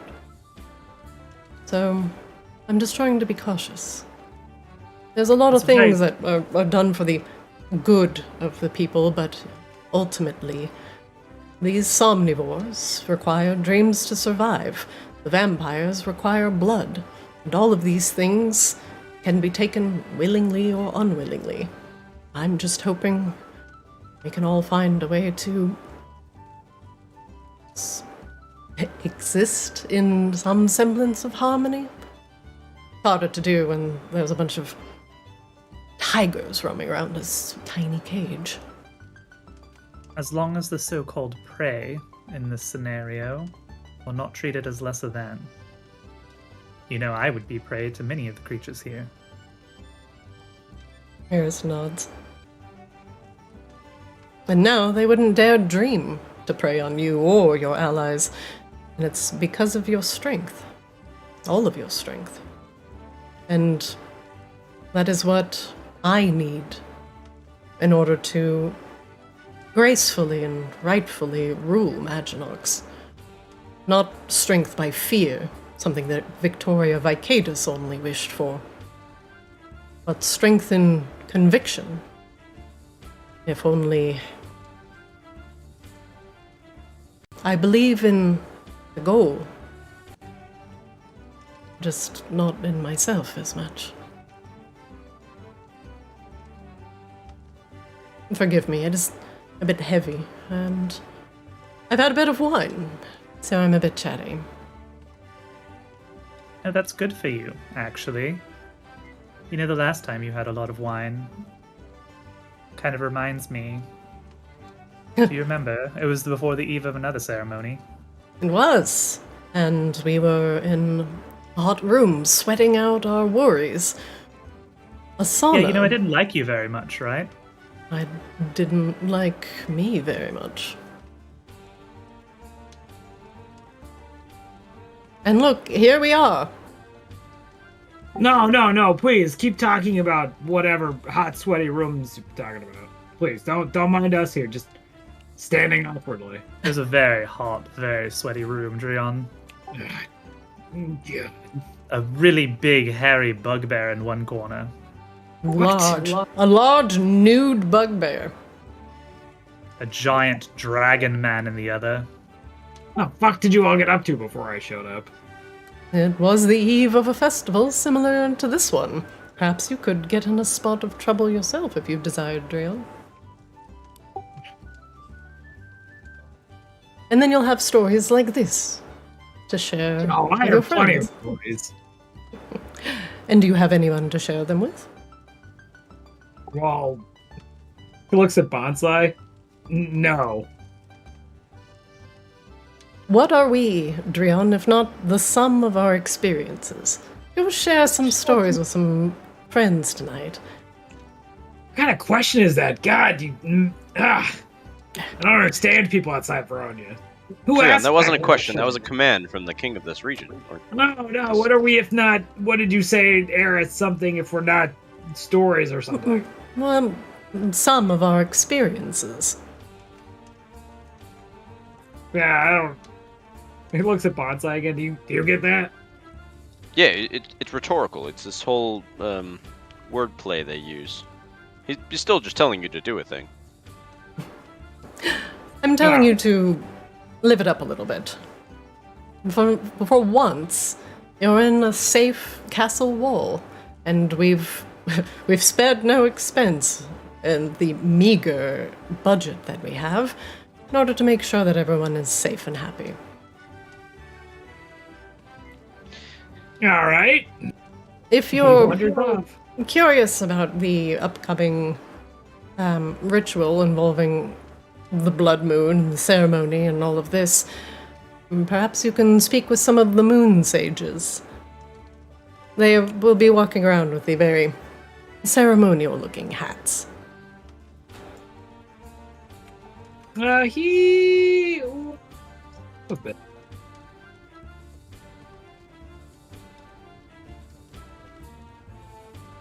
Goodbye, Drion. Always nice speaking with you. Where's he off to so quick? Was it something I said? I really don't know. Hope he finds what he's looking for. He walks up to this noble and kind of watches him for a sec, just uncomfortably stares at him. The cautious noble looks at you cautiously. My lord? Yeah, why don't you tell me about this ritual? The ritual, sire. The one tomorrow. Yeah, Yes. that one. Dare say it'll be the thing that ultimately unites our people. Somniari and Somnivore finally coming together under the banner of House Lunesti, united once again. Be blessed by the moon. It will truly be a sight. Couldn't you just do that without this ritual? He shakes his head. Absolutely not. The moon is vital. One of the most powerful and potent things where our magics emanate from. The dream and the moon are closely tied together, as the night brings comfort and healing. Do you not feel healed after a restful night's sleep, my lord? Well, yeah. I mean, you have to sleep. Of course. Then, the Somniari, we have been sleeping for quite some time, and we are ready to awaken, fully refreshed, under the banner of Lunesti. And together, our split houses, scattered across Polaris, will now slowly come together under a common banner of safety and freedom of thought. So after this ritual, it'll be like you took a good long nap. We are but sleeping now. We will awaken once it is see. complete. Yeah, okay. It is merely Get it? a play on words. Our potential has been scattered as our tribes have been separate for so long. And Somniari and Somnivore never saw eye to eye. You understand, Somnivores, they feed on dreams, while we cultivate them, use them for healing purposes, to heal the tortures of the mind. I am no moon sage myself, so the details are lost to me. But however, I have felt these healing powers of the moon sages, and my nightmares, fears, and insecurities, all banished with but a comforting word and good habits. The Somniari smiles. Dran's gonna insight check him. Sure.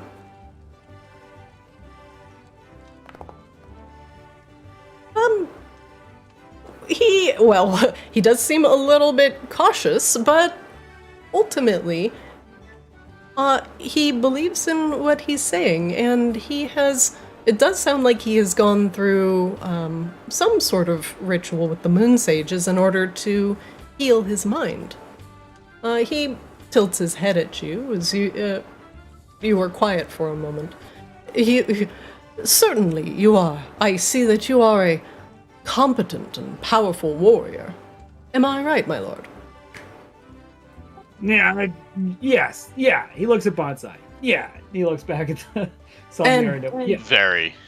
You have scars, yes? From mortal blows that you have survived. Yeah. If you would be so kind to show me, even a small one. And he takes his left arm and holds it out, and he uses his right hand to pull up the sleeve, and he takes a hand and kind of parts some of the fur, and there are like healed scars up his arm. Every line a tale. I'm sure you remember exactly how you got that wound. Yeah.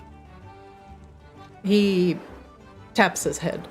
When one is wounded within the mind, the scars cannot be seen, and the stories are rarely shared, as one are not asked by, well, the invisible scars that one might carry upon the mind. The Somniari clerics are healers of the mind, and if you have healed your flesh through the ravages of war, certainly you have experienced magic that can knit the physical. The Somniari, we knit the mental and ensure minds are strong and ready to face another day. So it's okay. No, I think I get it. I don't. No, okay. So if you have a headache, right? Like I had a headache, I'd call you. He thinks that is more of an affliction of the physical. Let me put it this way. Drian, my lord, have you ever experienced a terrifying and reoccurring nightmare? Something that plagued your mind, something that you felt like you couldn't shake? No, I mean, I've had nightmares before, but I get over them. And tell me, how did you get over them? Did they one day disappear? Yeah, my thought was, well, they're not real. I mean, what's a nightmare gonna do realistically? Like, it's not gonna punch you. He chuckles. Not punch you, but it can damage the mind if they are subjected to nightmares over an extended period of time.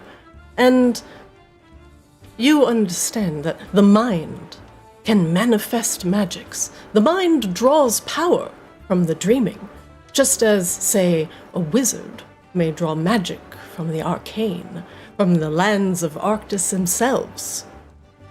The Somniari understand the mind. And we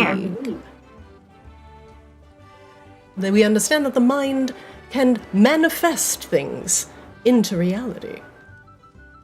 And even the nightmares that might plague you, Drion, though you are not a magic adept. Some can even manifest nightmares in others. How does this never come up in Feronia? Without meaning any disrespect, my lord, for your homeland, I hear the magics in Feronia are waning. The connection of mind and dreaming wanes there, and thus you are locked within your own minds, more often than not. You cannot touch the dreaming as freely as I, or the other Somniari, where magic flows freely. When you are locked too tightly within your own mind for too long, your thoughts can fester and cause madness, even manifestations. Yeah, that's why everyone's so fucking batshit down there. Have you noticed any sort of mental change in Feronians? That I would be curious about. Perhaps even the Moon Sages would be more curious about. No, I don't know if I'd say all that, but down there is a lot of constant fighting and, I don't know, people being dicks to each other. Certainly all that anger and rage. It cannot last forever, can it?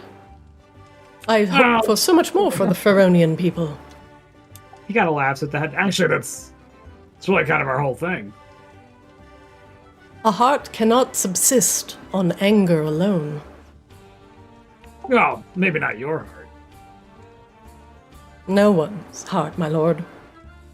It is not. If your heart burns with such fire, then I dare say your spirit will be short-lived, as that fire is fueled somehow.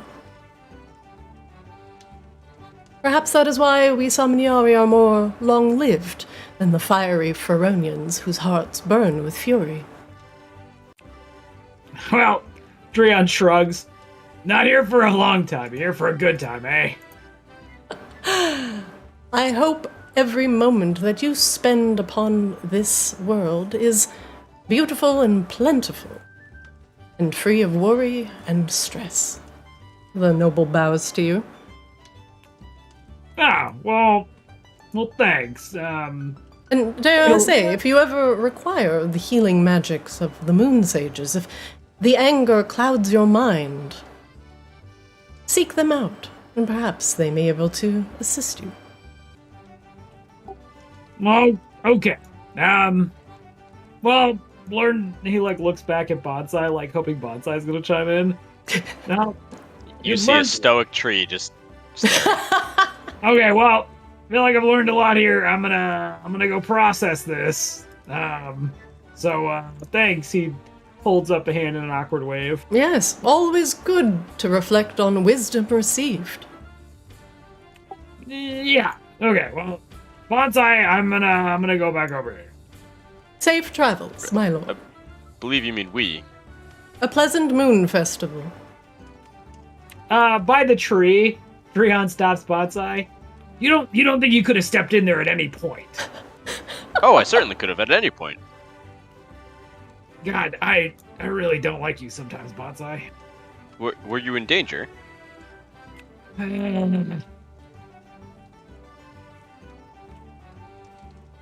Bonsai or Drion tries to kind of just sneak back in quietly and just not interrupt the conversation.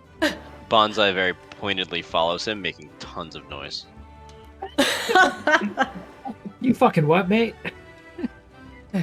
We're looking for the demons, right?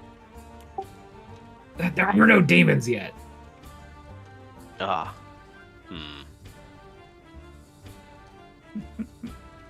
Eris looks at Rain. Please, don't let me keep you. As much as I would love to squirrel you away in a private room with just the two of us. Uncomfortable Drion noises. This was while Drian was over getting fucking guru'd. Calm down. I believe we should do our best this eve to ensure the happiness of our guests. Are you okay, Eris? Truly. I'm a nervous wreck. I'm worried that the sword will not find me worthy and that I will let everyone down. That the Somniari that have traveled so far to see me become a leader of their people, to unite us in a unified vision of peace, will fail because a stupid sword doesn't say I'm good enough. That is my biggest concern. Not necessarily my capability, but something that I have to worry that this thing will tell me if I'm good enough when I feel like, I don't know, I can do this. It's just the unease. Do you know the last thing that Lakara said to me before he walked up on that podium or whatever to ascend and then got locked in a weird prismatic jar? What's that? He told me not to be too hard on you. That there's more to you than meets the eye. I thought he was just being a blowhard paladin at the time. Still do, honestly, a little bit, but he insisted that I should believe in you for some reason. And despite my better judgment, I listened to him. I got to know you a little bit better. And I see the way that you care for your people. Not just these people in Maginox, but even when you were in Borealis, the people who were loyal to you there. Their loyalty does not come easily. I worry about them, Rain. I worry that things, when we get back to Borealis, and we Rain know. grabs the side of his face. Says, I wasn't finished yet. One moment. As I was saying, your people love you universally. And if Lakaris, a fucking Ascended, believes in you, and your people believe in you, and I fucking believe in you, then what the fuck does a sword's opinion matter? It can either get on with the program or fuck it. I'll carve the fucking die that we need out of it if I need to with magic. But if it can see an ounce of what all of those people see in you, then you have nothing to worry about. And again, if it can't, then fuck it.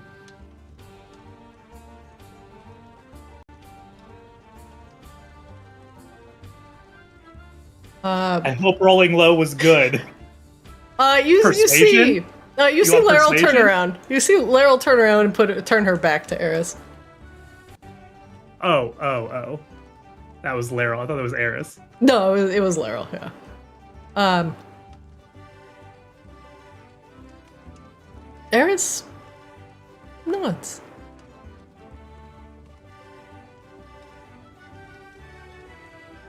Rain, He laughs. I don't know what I would do without you. No. I don't want to know what that would be like. And you won't have Thank to. you. Thank you. That's what Dreon's for. That is what Dreon is for. And that's when Dreon shows up. Dreon, Bonsai, would you like to go partake in some libations, or watch me take part in some libations and polite company while we while away the last few hours? He's standing around listening to you two be in love. Yeah, I'm otherwise I know, ready for it's anything. Terrible. Bonsai, think- it may also do you some good to understand some of these other protectors of the land and why they feel so strongly for Polaris. It may give you some insight of these lands of night. This is what Eris is saying? Mm-hmm. Thank you, Lord. Bonsai says politely, with no intention of doing that. Okay. Satisfied that Eris has said a good thing, he turns back to Rain. I'll continue speaking with some of the, excuse me, the Somniari and Laryl. Laryl turns around and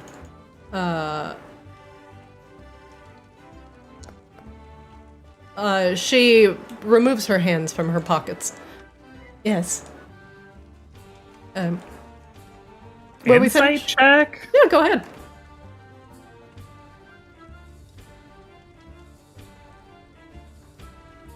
Oh, hey. Rain, nailing the insight. For a Uh, change. She was. You see a little bit of lace sticking out of her pocket that she nudges back in with a thumb, and judging by the slight swelling of her eyes, she was moved to tears, and she dabbed her eyes with a handkerchief.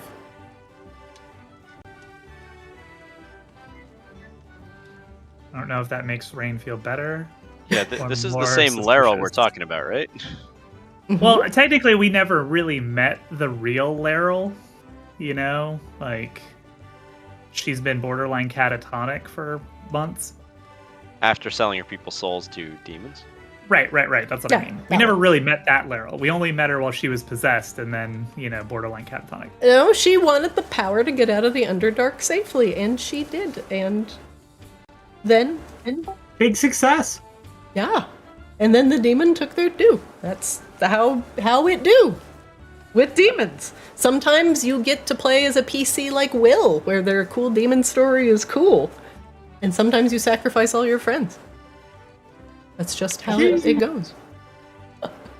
But it seems like Laryl is moved by your discussion for reasons you may not be sure of. But she gives you a very stoic look as you give her the once-over. Well, Laryl's the Gale of this group, so we don't want to hear about her feelings.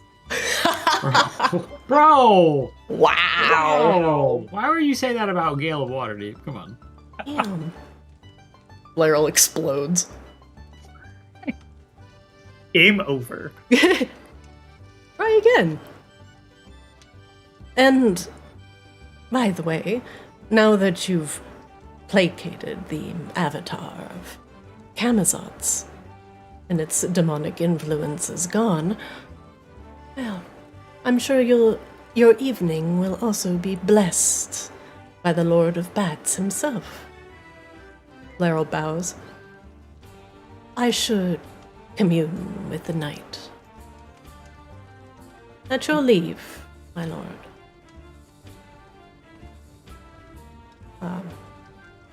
Laryl meanders off to go do Laryl things. Go talk to some bats. Laryl stuff! Guitar riff. Bow, bow. Probably just gonna go smoke like a ton of pot and listen to some Jimi Hendrix. That's probably what actually happened. What? Camazotz! Eris is like, why do I hear Spanish castle magic? Oh, Rain, please enjoy the evening. You too, Harris. He gives you a very uncomfortably long kiss in front of Drian. Hell yeah. Hell yeah. Emboldened by Rain's words. It's just what he needed.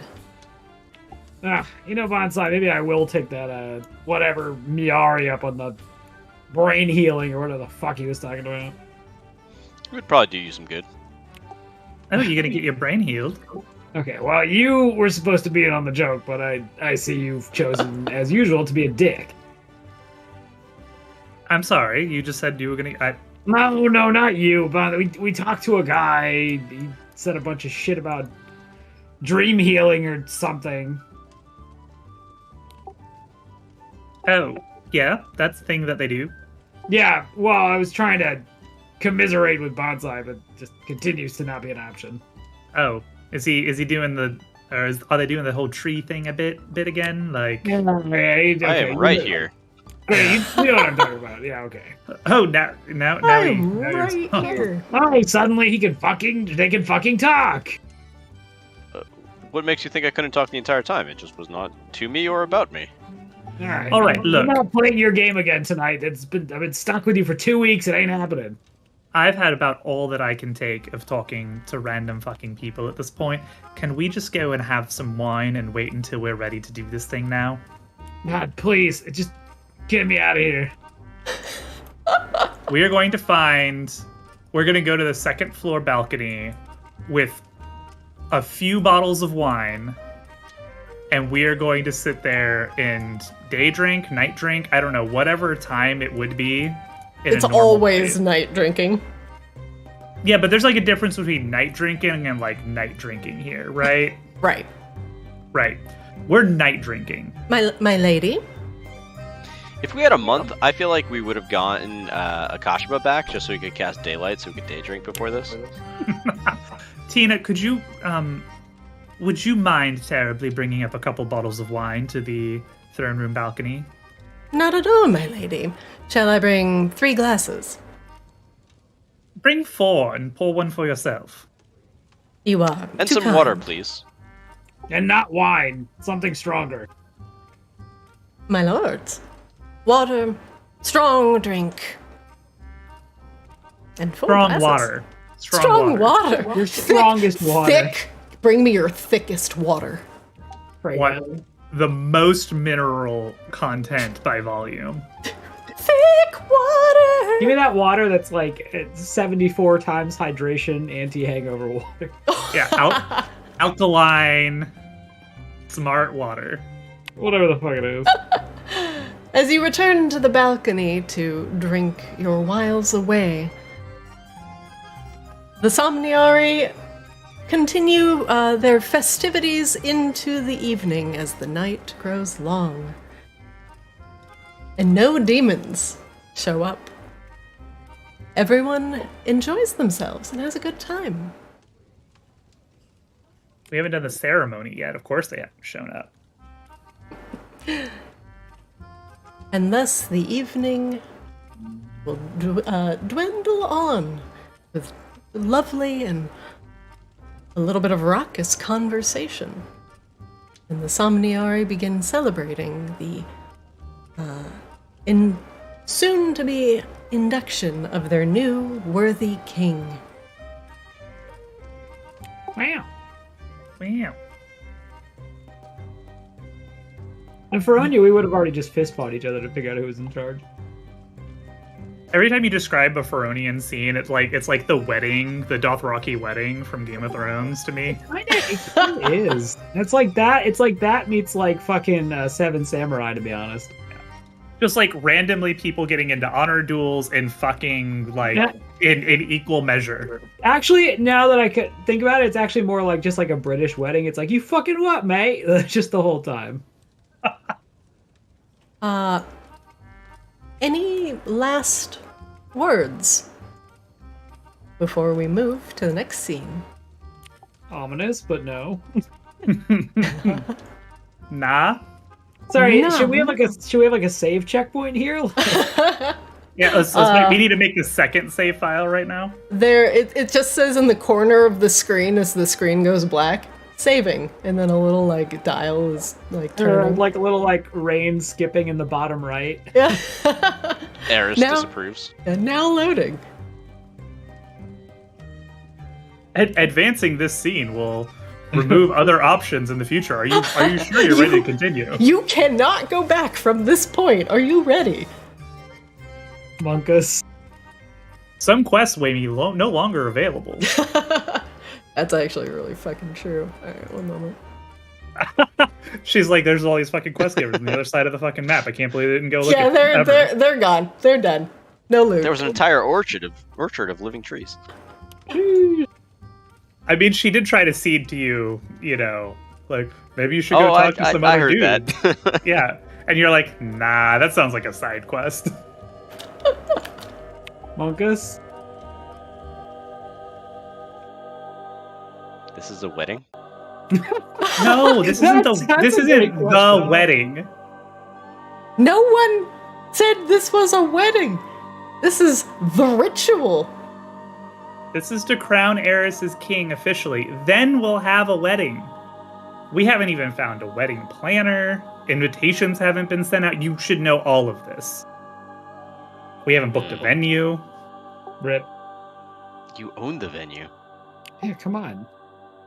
Still gotta book it. Obviously, do you see how many fucking people live here? I hate big families. As the blood moon rises in the sky, bathing Polaris in a dim red light, mixing with the already purplish light that emanates from the moon, it basks everything in a lovely pink glow. In the shrouded forests of Polaris, outside of Maginox, the Somniari have gathered and have created a ritual circle, bringing in heavy stones etched with ancient runes, some symbolizing the phases of the moon, and some carved in swirling, old elven language. It denotes reverence of dreams, of the ethereal, the spiritual, the physical. And it reminds you of all of the core things that make up all things in Arctis. In the center of this cobblestone ritual circle, lines of power have been drawn and have long been seeped with arcane magics, soaked in the light of the moon as it has been bathing in this clearing. In the center of the circle, ghostly wisps that are branch-like in nature come up from a central point. And it looks like they would move, like they're bits of smoke. They stay perfectly still, a cross between like ghost and branch. And it looks like it's trying to claw its way to the moonlight. And if you watch patiently for long enough, it might just be moving. Braziers surround you, filled with fragrant incense, filling the room with a sweet, almost berry-like smell. And it's heady. Not in a psychedelic way, but it makes you feel light and carefree, like your worries are seeping away. The Somniari that surround the ritual circle all have their hands clasped over their eyes, shrouding them from view and leaving their mouths exposed as they chant in a ritual circle. It fills the area with song and reverence. As the Somniari people chant their song, the moon sages in the center, wearing ritualistic robes, gesture with open palms to the ghost-like branches in the center. And you see familiar faces. Catherine in the back, her eyes closed, but her mouth open, and as she joins in the ritual chant. And even the spectral form of Lena Umbralis the resident spirit and leader of House Umbralis. Eris and Alara stand in the center, their feet just outside the lines of power in the center of the circle.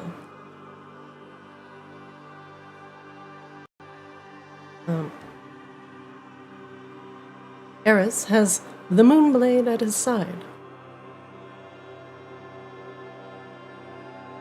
His hands clenched, his other hand clenched into a fist.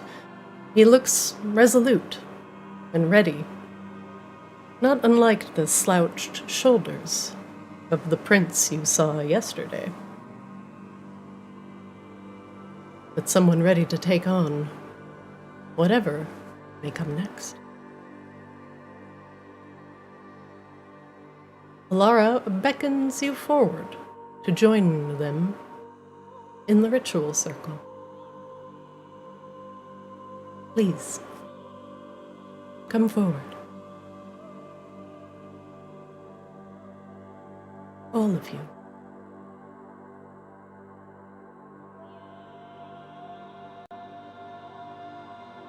Triana gets to the edge of the circle and seems like really like he does not want to step in. Bonsai, make me a perception check. Okay.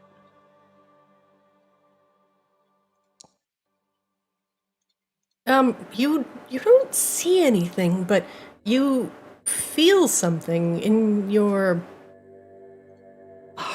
heart seed area, your heart vines.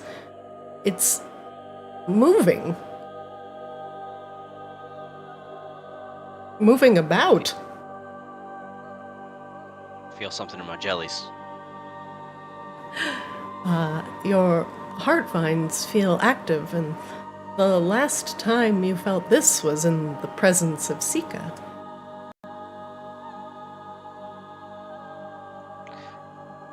In Bonsai's explorations over the last month or so, or however long it's been, did anyone actually explain the whole world tree situation of this place? Rain, Drian, would you have shared that with Bonsai? Sorry, say that again. So there used to be a world tree in this region, but there's not anymore. Was there any more, like, color added onto that?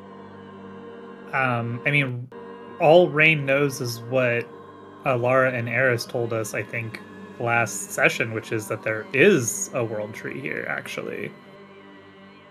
But Rain doesn't know anything about it and has never seen it. And I think Eris said something about it being, its location being kept secret. Or maybe Alara said that, I'm not sure. But that's it, that's all I know. Cool. I believe it was Bonsai Catherine get the sense that... Yeah. Oh, right, it might have been Catherine. So I think that was a few sessions ago when I wasn't here. Does Bonsai get the sense that this has that same, like, full power as a world tree, or just it's, like, reminiscent of it in some way? It's a feeling like the power is there, but far away. It wasn't like Sika, who you could feel like a warm, radiating presence almost immediately next to you. This feels like a cool breeze blown in from a northern wind. It's slightly unnerving. And for the first time in your very short life, you get very tiny little goosebumps that rise along your wooden-like arms.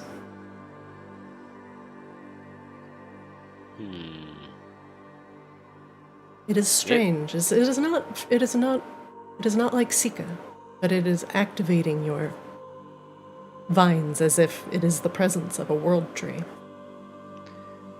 Bonsai's not going to shy away from this. They're still pretty confident that what's going on is fine, but they are going to trigger Divine Sense. So, in 60 feet away from them, they should have a better sense of fiends, celestials, undead, or things related to them. Lena is undead. Alara is undead. Anything marked as a somnivore is undead. Catherine. Catherine is undead.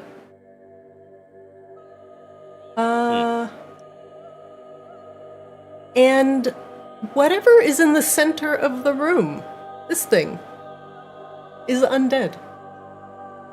Cool. Yeah, that's probably what Bonsai focuses their attention on.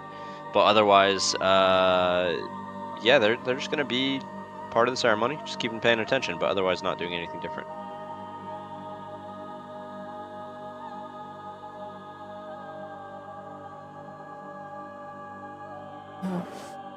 Alara holds her hands up to the chanting Somniari, and they begin to quiet down. My people, thank you for gathering here under the light of the blood moon.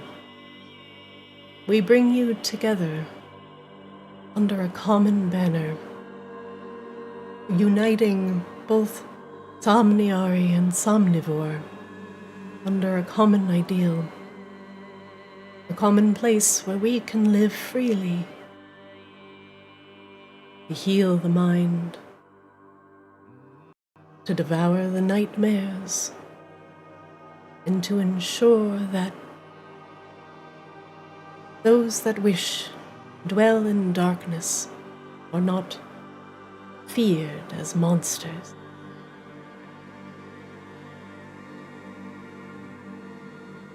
My son, Eris, is here to bear the responsibility of leading us into a new unified age, and under his leadership,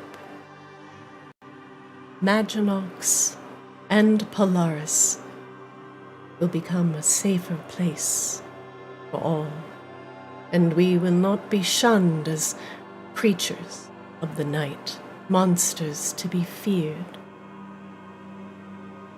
and we will shun the ways of the predator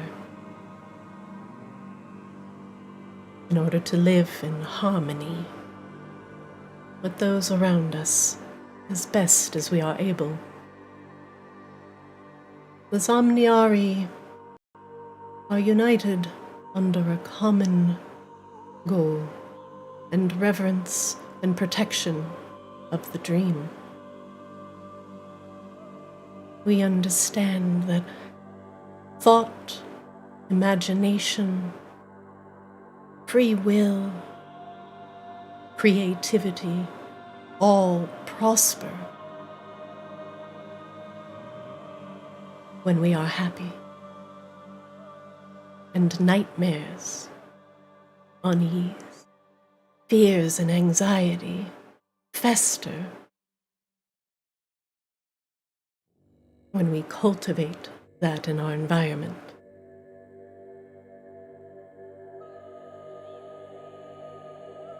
We cannot entirely get rid of evil, but we can overcome our own base natures.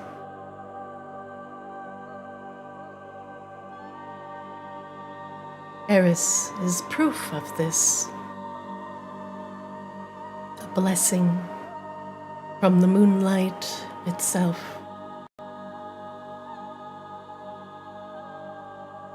As you all know,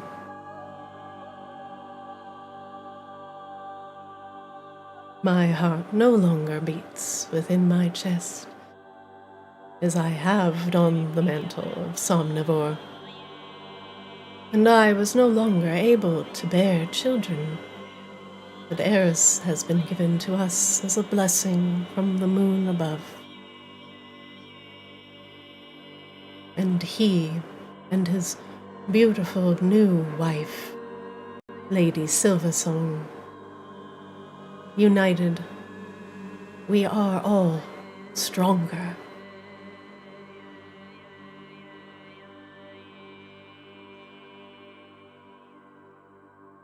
Eris, my dearest son,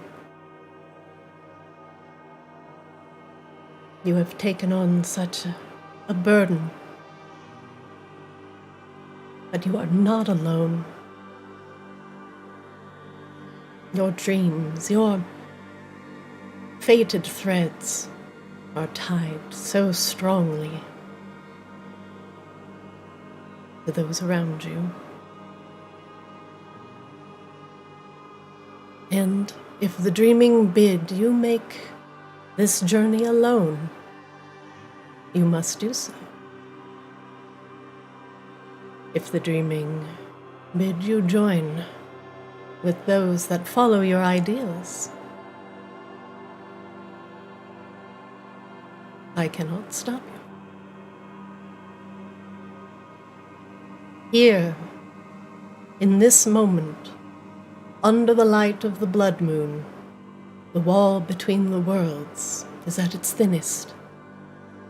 And it is here we summon the faintest essence of the ethereal world tree of Polaris. World tree Tapio, the ghost tree, tied forever to the ethereal, it grows in the land of spirits, binding this closely to the material world and the memories of our people and the memories of those that have passed will never be forgotten.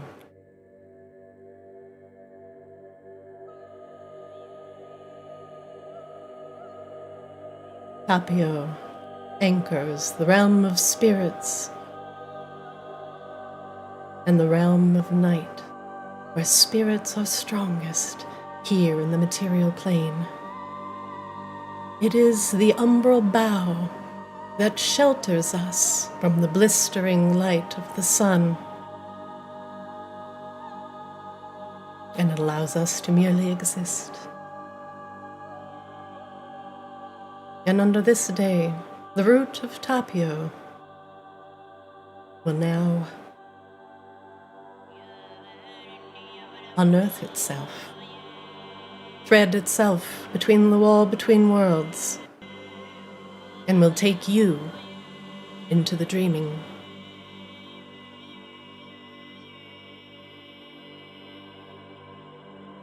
It is not a place even I can go. A place where the dreams of ancients sleep. Alara looks at Bonsai as she says this.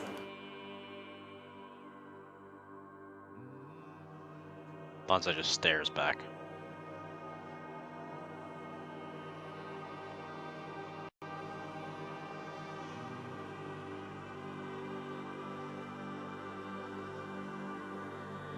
Is your heart steeled, my son? Are you ready to have your mind tested, your resolve tested, and to ensure that you are ready to lead our people into a new age? Rain squeezes Eris's hand. Eris nods.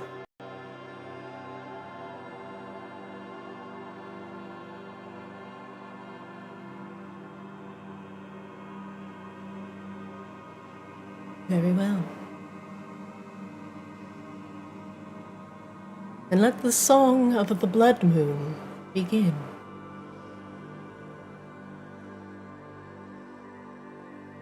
The somnivores around you begin to chant once again, and their song fills the air with a haunting song. Catherine, to the north, you see her as well chanting, her hands clasped in a different manner, but she extends them out to the central part of the ritual circle.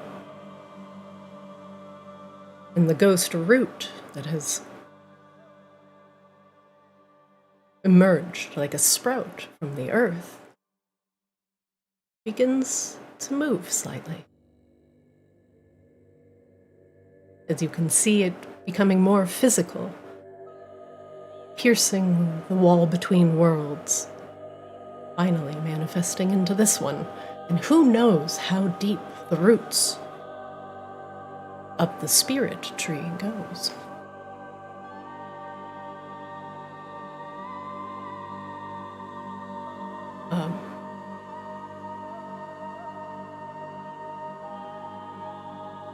Eris looks at Rain and Drion and Bonsai and Wang Doodle and everyone who is there, and feels their support, and nods.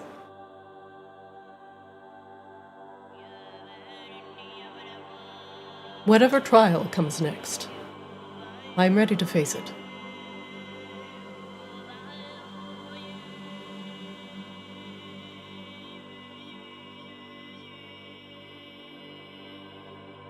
Very well. As the root finally pierces the material plane, a space is torn open between worlds and showing the darkness beyond. Bonsai steps forward.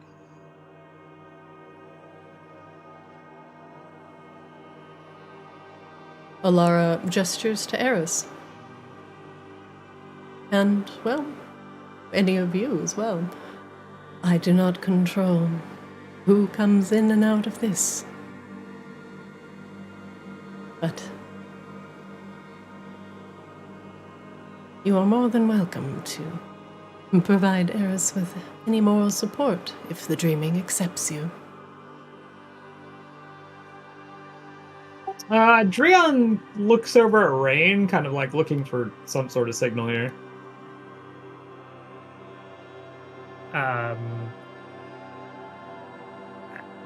Rain has Eris's free hand in hers. I told you I'm by your side, if that's what you wish. I believe that nothing should be handled alone, and relying on friends, not a weakness. And that being with others makes us stronger. Our shared experiences, our unique experiences. A burden of leadership I will not ever bear alone. I will always have my friends.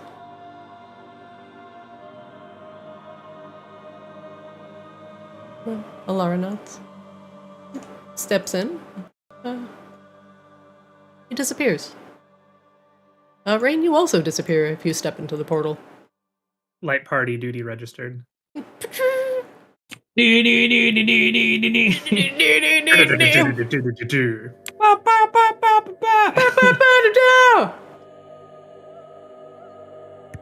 And the familiar wrenching for you, Rain, as you are dragged into the ever-raging waters of the dream. But this is not like the river you traveled along with Alara. That was like a toy boat ride. This is a gushing waterfall, a veritable Niagara Falls, and it goes deeper than you could ever imagine. A dream so deep you fear you would never wake up out of it, even if you tried. One moment, please. I mean, yeah, it seems bad, but it is.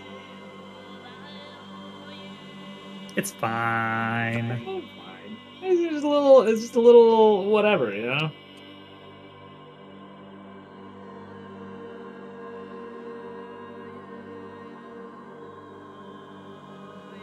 And on your left, Drion's nightmare of showing up to Feronian school with no pants on. This whole episode is Drion's nightmare for different reasons. Oh, there you go. There was the forced small talk with nobles, the guy who meditates in parks explaining how meditation works, and now all of this. Bro, you just gotta clear your mind, bro. You just can't live with all that anger, bro. Bro, let's get some fish tacos, bro. Bro, get some fish tacos. One moment. Sorry, they'd be like vegan fish tacos. I don't even know how that works. Huh?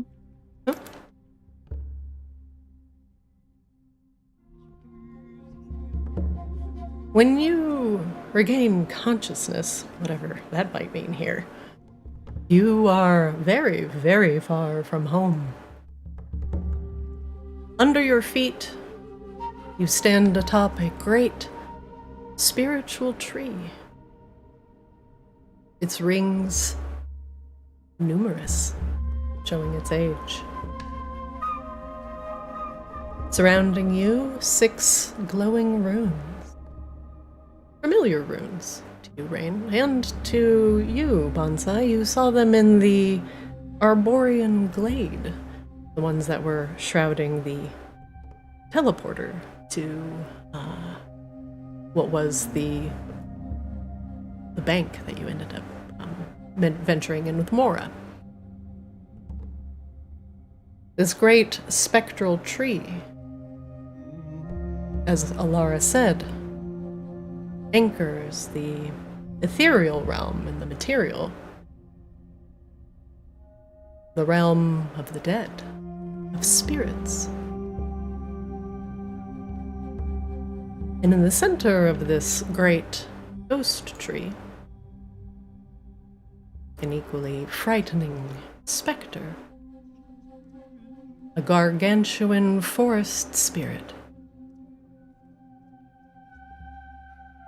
with a thin, lanky body and moss and lichen growing all across its body. It looks like it once was a great tree, but is now in a state of decay, yet life thrives on its body. Its hair is like wavy strands of fungus, eagerly catching anything that might fly by. And the moss and lichen that cover its body are teeming with life, insects, and other things consuming it as life continues anew.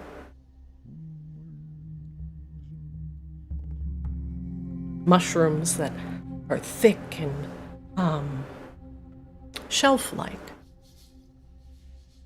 climb up both of its legs. It is an ancient being, and Bonsai, your heart feels very active as it is in the presence of a world tree. But it is very much not like Sika, which was teeming with life, energy, and sun, even in her slow, weakened state. This tree is one of death and decay, the end of life.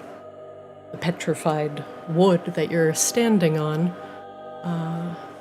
a testament to its strength. In its gargantuan hand as it towers over you, 30 feet in the air, you see Eris. And he is unconscious, breathing, but unconscious, in the world tree's hand. With a heady groan, he looks down at the 4 of you.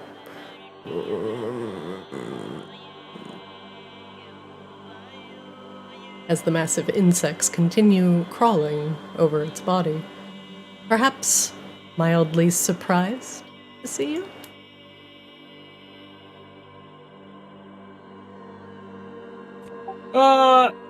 Dreon immediately begins studying this very strange and foreign creature and trying to figure out something that'll give him the edge in combat. Oh. Okay. Dreon, you will spend a minute giving the world tree the once-over. Bonsai, what do you do? Bonsai's studying the tree to try to determine if it is in any way displeased or uncomfortable with its current state. Like, is this a future state for bonsai, and is that going to be bad? Make me an insight check.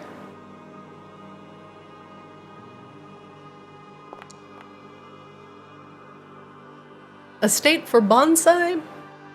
No. You are of Seeka's brood, and Tapio's purpose is one of rebirth, of plants that flourish in the night, in the dark, in the wet. It is an essential part of the cycle of life, as death and decay ultimately give rise to new life. And even though there are no birds here, the insects crawling over the world tree's body, making homes in its moss, show you that life, even though it is small, continues here, even if they are spiritual bugs. Yeah, Bonsai's pondering the compost heap that they saw in the castle, and it's just like, yeah, circle life's pretty good.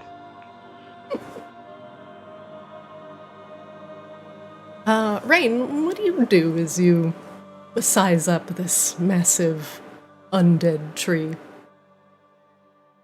You said Eris is in his hand? Yeah, he's holding him in his hand, not gripping him like a toddler with a G.I. Joe, but holding him in his palm, and Eris is unconscious, lying on his back, his arms and legs dangling over the tree's extended palm. Does Eris look like he is breathing? He does. He looks like he is deeply sleeping. The world tree looks like he is looking at Eris like someone would look at a sleeping kitten in their hand, curiously. Oh, well, that doesn't seem so bad.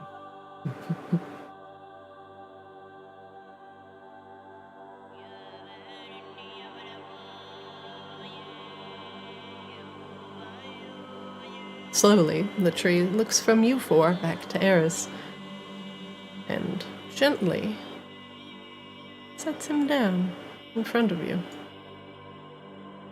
Eris's eyes flutter open as the world tree releases his grip.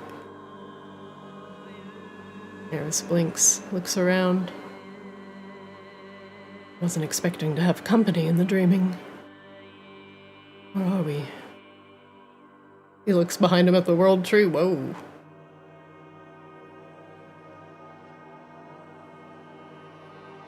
Is this it, then? Is this the trial? Are you what we are here to face?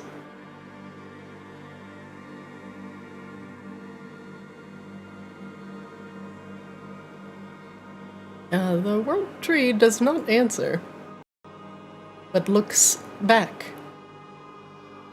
behind him towards the massive portal that is shrouded by ethereal boughs behind him. And he extends a gnarled hand.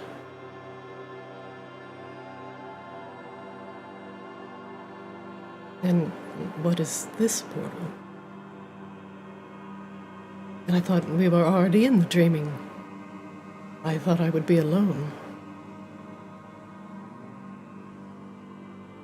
Already explained this to you, Eris. You're never going to be alone. Gotta get used to it.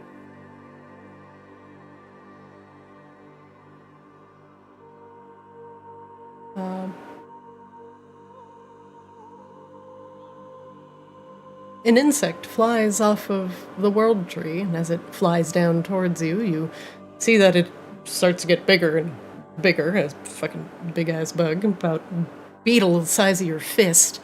And it lands on Eris's head. And Eris blinks for a moment, and his posture goes rigid.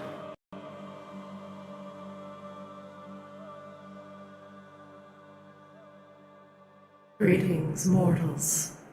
I am the World Tree Tapu. Welcome to my realm.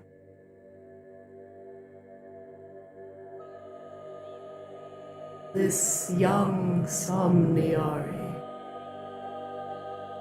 will face the nightmares that reside in his mind, that plague his thoughts, and would give rise to dreadful.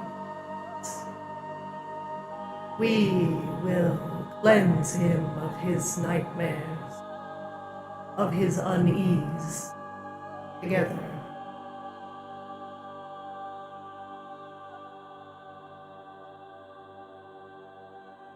The bug flies off, and Eris blinks again. My nightmares. Oh, this should be fun.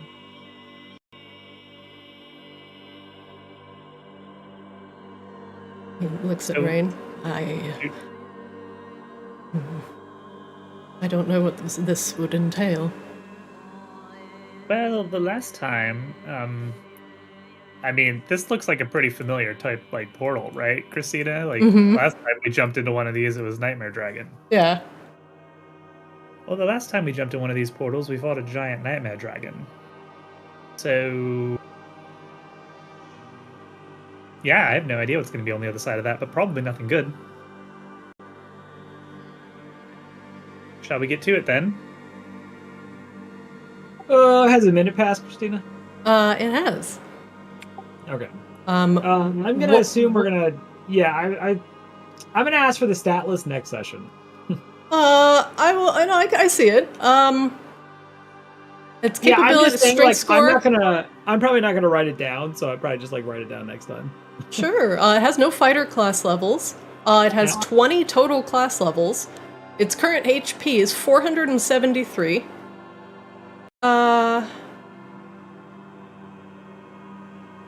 Let's see. Its armor class is 23. Its strength is 19. Its dex is 19, and its con is 17. Today I learned. Drian looks at Rain as she asks if we should give it a go, and he just kind of says, "Well, it's as tough as it looks." Oh, I don't think we're fighting the tree, Drian. I think we're fighting what's in that portal over there.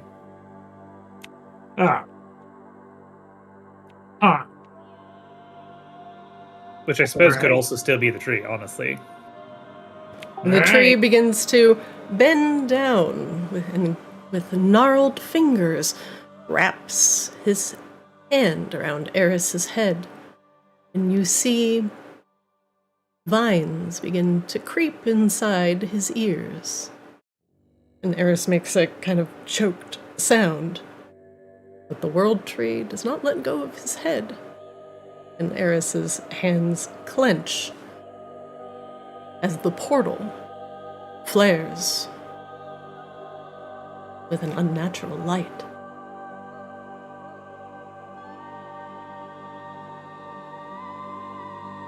You see a familiar shimmering of a building beyond. What do you four do? The world tree looks at the portal and then back down at you. Bonsai steps forward.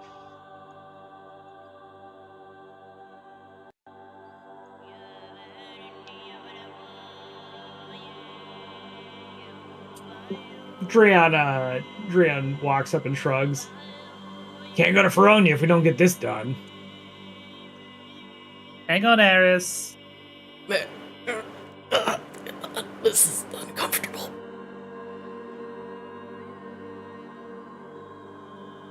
All right, well, 1, 2, 3. Wang Doodle's not coming. Yeah, Wang Doodle's coming. Wang Doodle made it abundantly clear. Cannons. I'm just here to build cannons. I ain't going into that. Wang Doodle's made his position very clear. Blue didn't pay me for this. Before I end the session, I do want to put us in the next scene. 1 moment, please. Show me the scary bad times. Is that because there's so many animations, it's going to take us all a week to load them? I'm not going to answer that. I'm not, you know. Oh no. You're just gonna have to leave your client up for the next week to find out. Wait, yeah, Drew, are you gonna be around next week? Yeah, I'll be here next week. Okay. I don't fly out until Thursday, so. Oh, Roger. This will be the last thing I do before everything ends. Everything. As you are Nice. shunted into Eris's nightmare, you blink, and you, Rain, you are the only person here who recognizes this area. This is the west building of the Thieves Guild, back in Borealis. Once home to the herbalist that lived here. Plants are all dead and withered. The pots long gone dry from disuse. And more frighteningly, to the north, Drion, you see half of a body. Some poor, severed Goliath, cut in half, but you do not see where their legs are. Okay. That is where we will end today's session. As Rain, you understand that Eris's nightmare is in the Thieves Guild.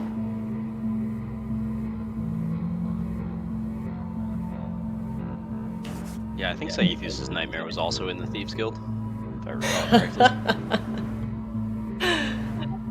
Excited for Akashima to be the final boss of this dungeon. Oh no! Oh my god, that would be amazing. Dark Akashima. Hold on. I mean, I'm not gonna spoil anything, but okay, maybe I'll spoil a little bit. But somebody is definitely gonna hit you with a Sunforger mace. Oh my god. No! Nice! Got him, boys! So there's a name spoiler in that. Yeah, I was gonna for you. say, I'm seeing it. So, Nice. that will be next session as we go into. Oh no, we've abandoned Borealis, and now it has been left without heroes. Oh, Entire month. hard disagree. It's been left without heroes. Oh, Akasha was there. Don't worry. The best hero. The best Yeah, hero. as well. We left the strongest Avenger in Borealis. Oh, and he is not the boss, by the way. I just want to say. Oh, I didn't. I would be really surprised narratively if in Eris's nightmare, it's Akasha. Akasha was the final boss. I'd be like, oh, I misread that. I misread that relationship. That would be fucking hilarious. But no, this is Okay. Eris's nightmare of what if we left Borealis and it all went to shit. That's why we left Akashaba. That was the whole point. Yes, well, Akasha. Silly Eris. Not that I've gotten around to finishing the side story, but in it, Akasha doesn't really do a whole lot of work, so that's also kind of on him. Well, sure, but Akasha was like there. Like he's not gonna just let somebody blow it up. That's true. Akasha would get out of the onsen long enough to stop that. Yeah. Maybe he bitched about it the whole time. 100%. Well, where is Elaine when you actually need her? Oh, she off gallivanting while Borealis gets dead. Why are you even here? What are you trying to accomplish? I'm going to kill all fuck these you up. innocent people? I don't understand. There's not even like thing to take now. It's just bugbear making farts in onsen. Why you come here? But yes, There's nothing here for you. It's true. it's time for another Thieves Guild crawl. Woo! Yay! Oh, excited for Drion to get murdered by Akashima. Great. All right. Well, this was fun. I feel like I've learned a lot about Maginoc's wedding rituals and that I don't want them. So This great. wasn't the wedding. It's the pre-wedding. It's like part of like the wedding package is what I've. It's the discovered. rehearsal It's ritual. the wedding package. Yeah, so you got the whole thing. Also, You like, have to defeat California- Eris's insecurity so he can become king. Man, and to think he had an option to just get over it, but no, here we are. Here we are. Where's the picture I posted? Have you tried not being depressed? Men would literally rather jump through a dream portal into their darkest nightmare than go to therapy. True!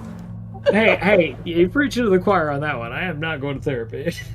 Yeah, but being grabbed by an ancient undead tree and having his vines enter your brain so you could go into his dreams. Oh, that's pretty cool. I mean, Yeah, Rain's sitting here like, I could have just done that. Like, we went through all this trouble just to have this guy fucking, okay, sure. You didn't want a woman to do it, Rain? Ugh. Wow. Rain, you're not strong enough to manifest the full dream yet. Fucking misogynist trees. Wow. Wow. Even in undeath, still sexist. so are we gonna win by canceling the tree and ending the dungeon? Option 2, burn down the world tree.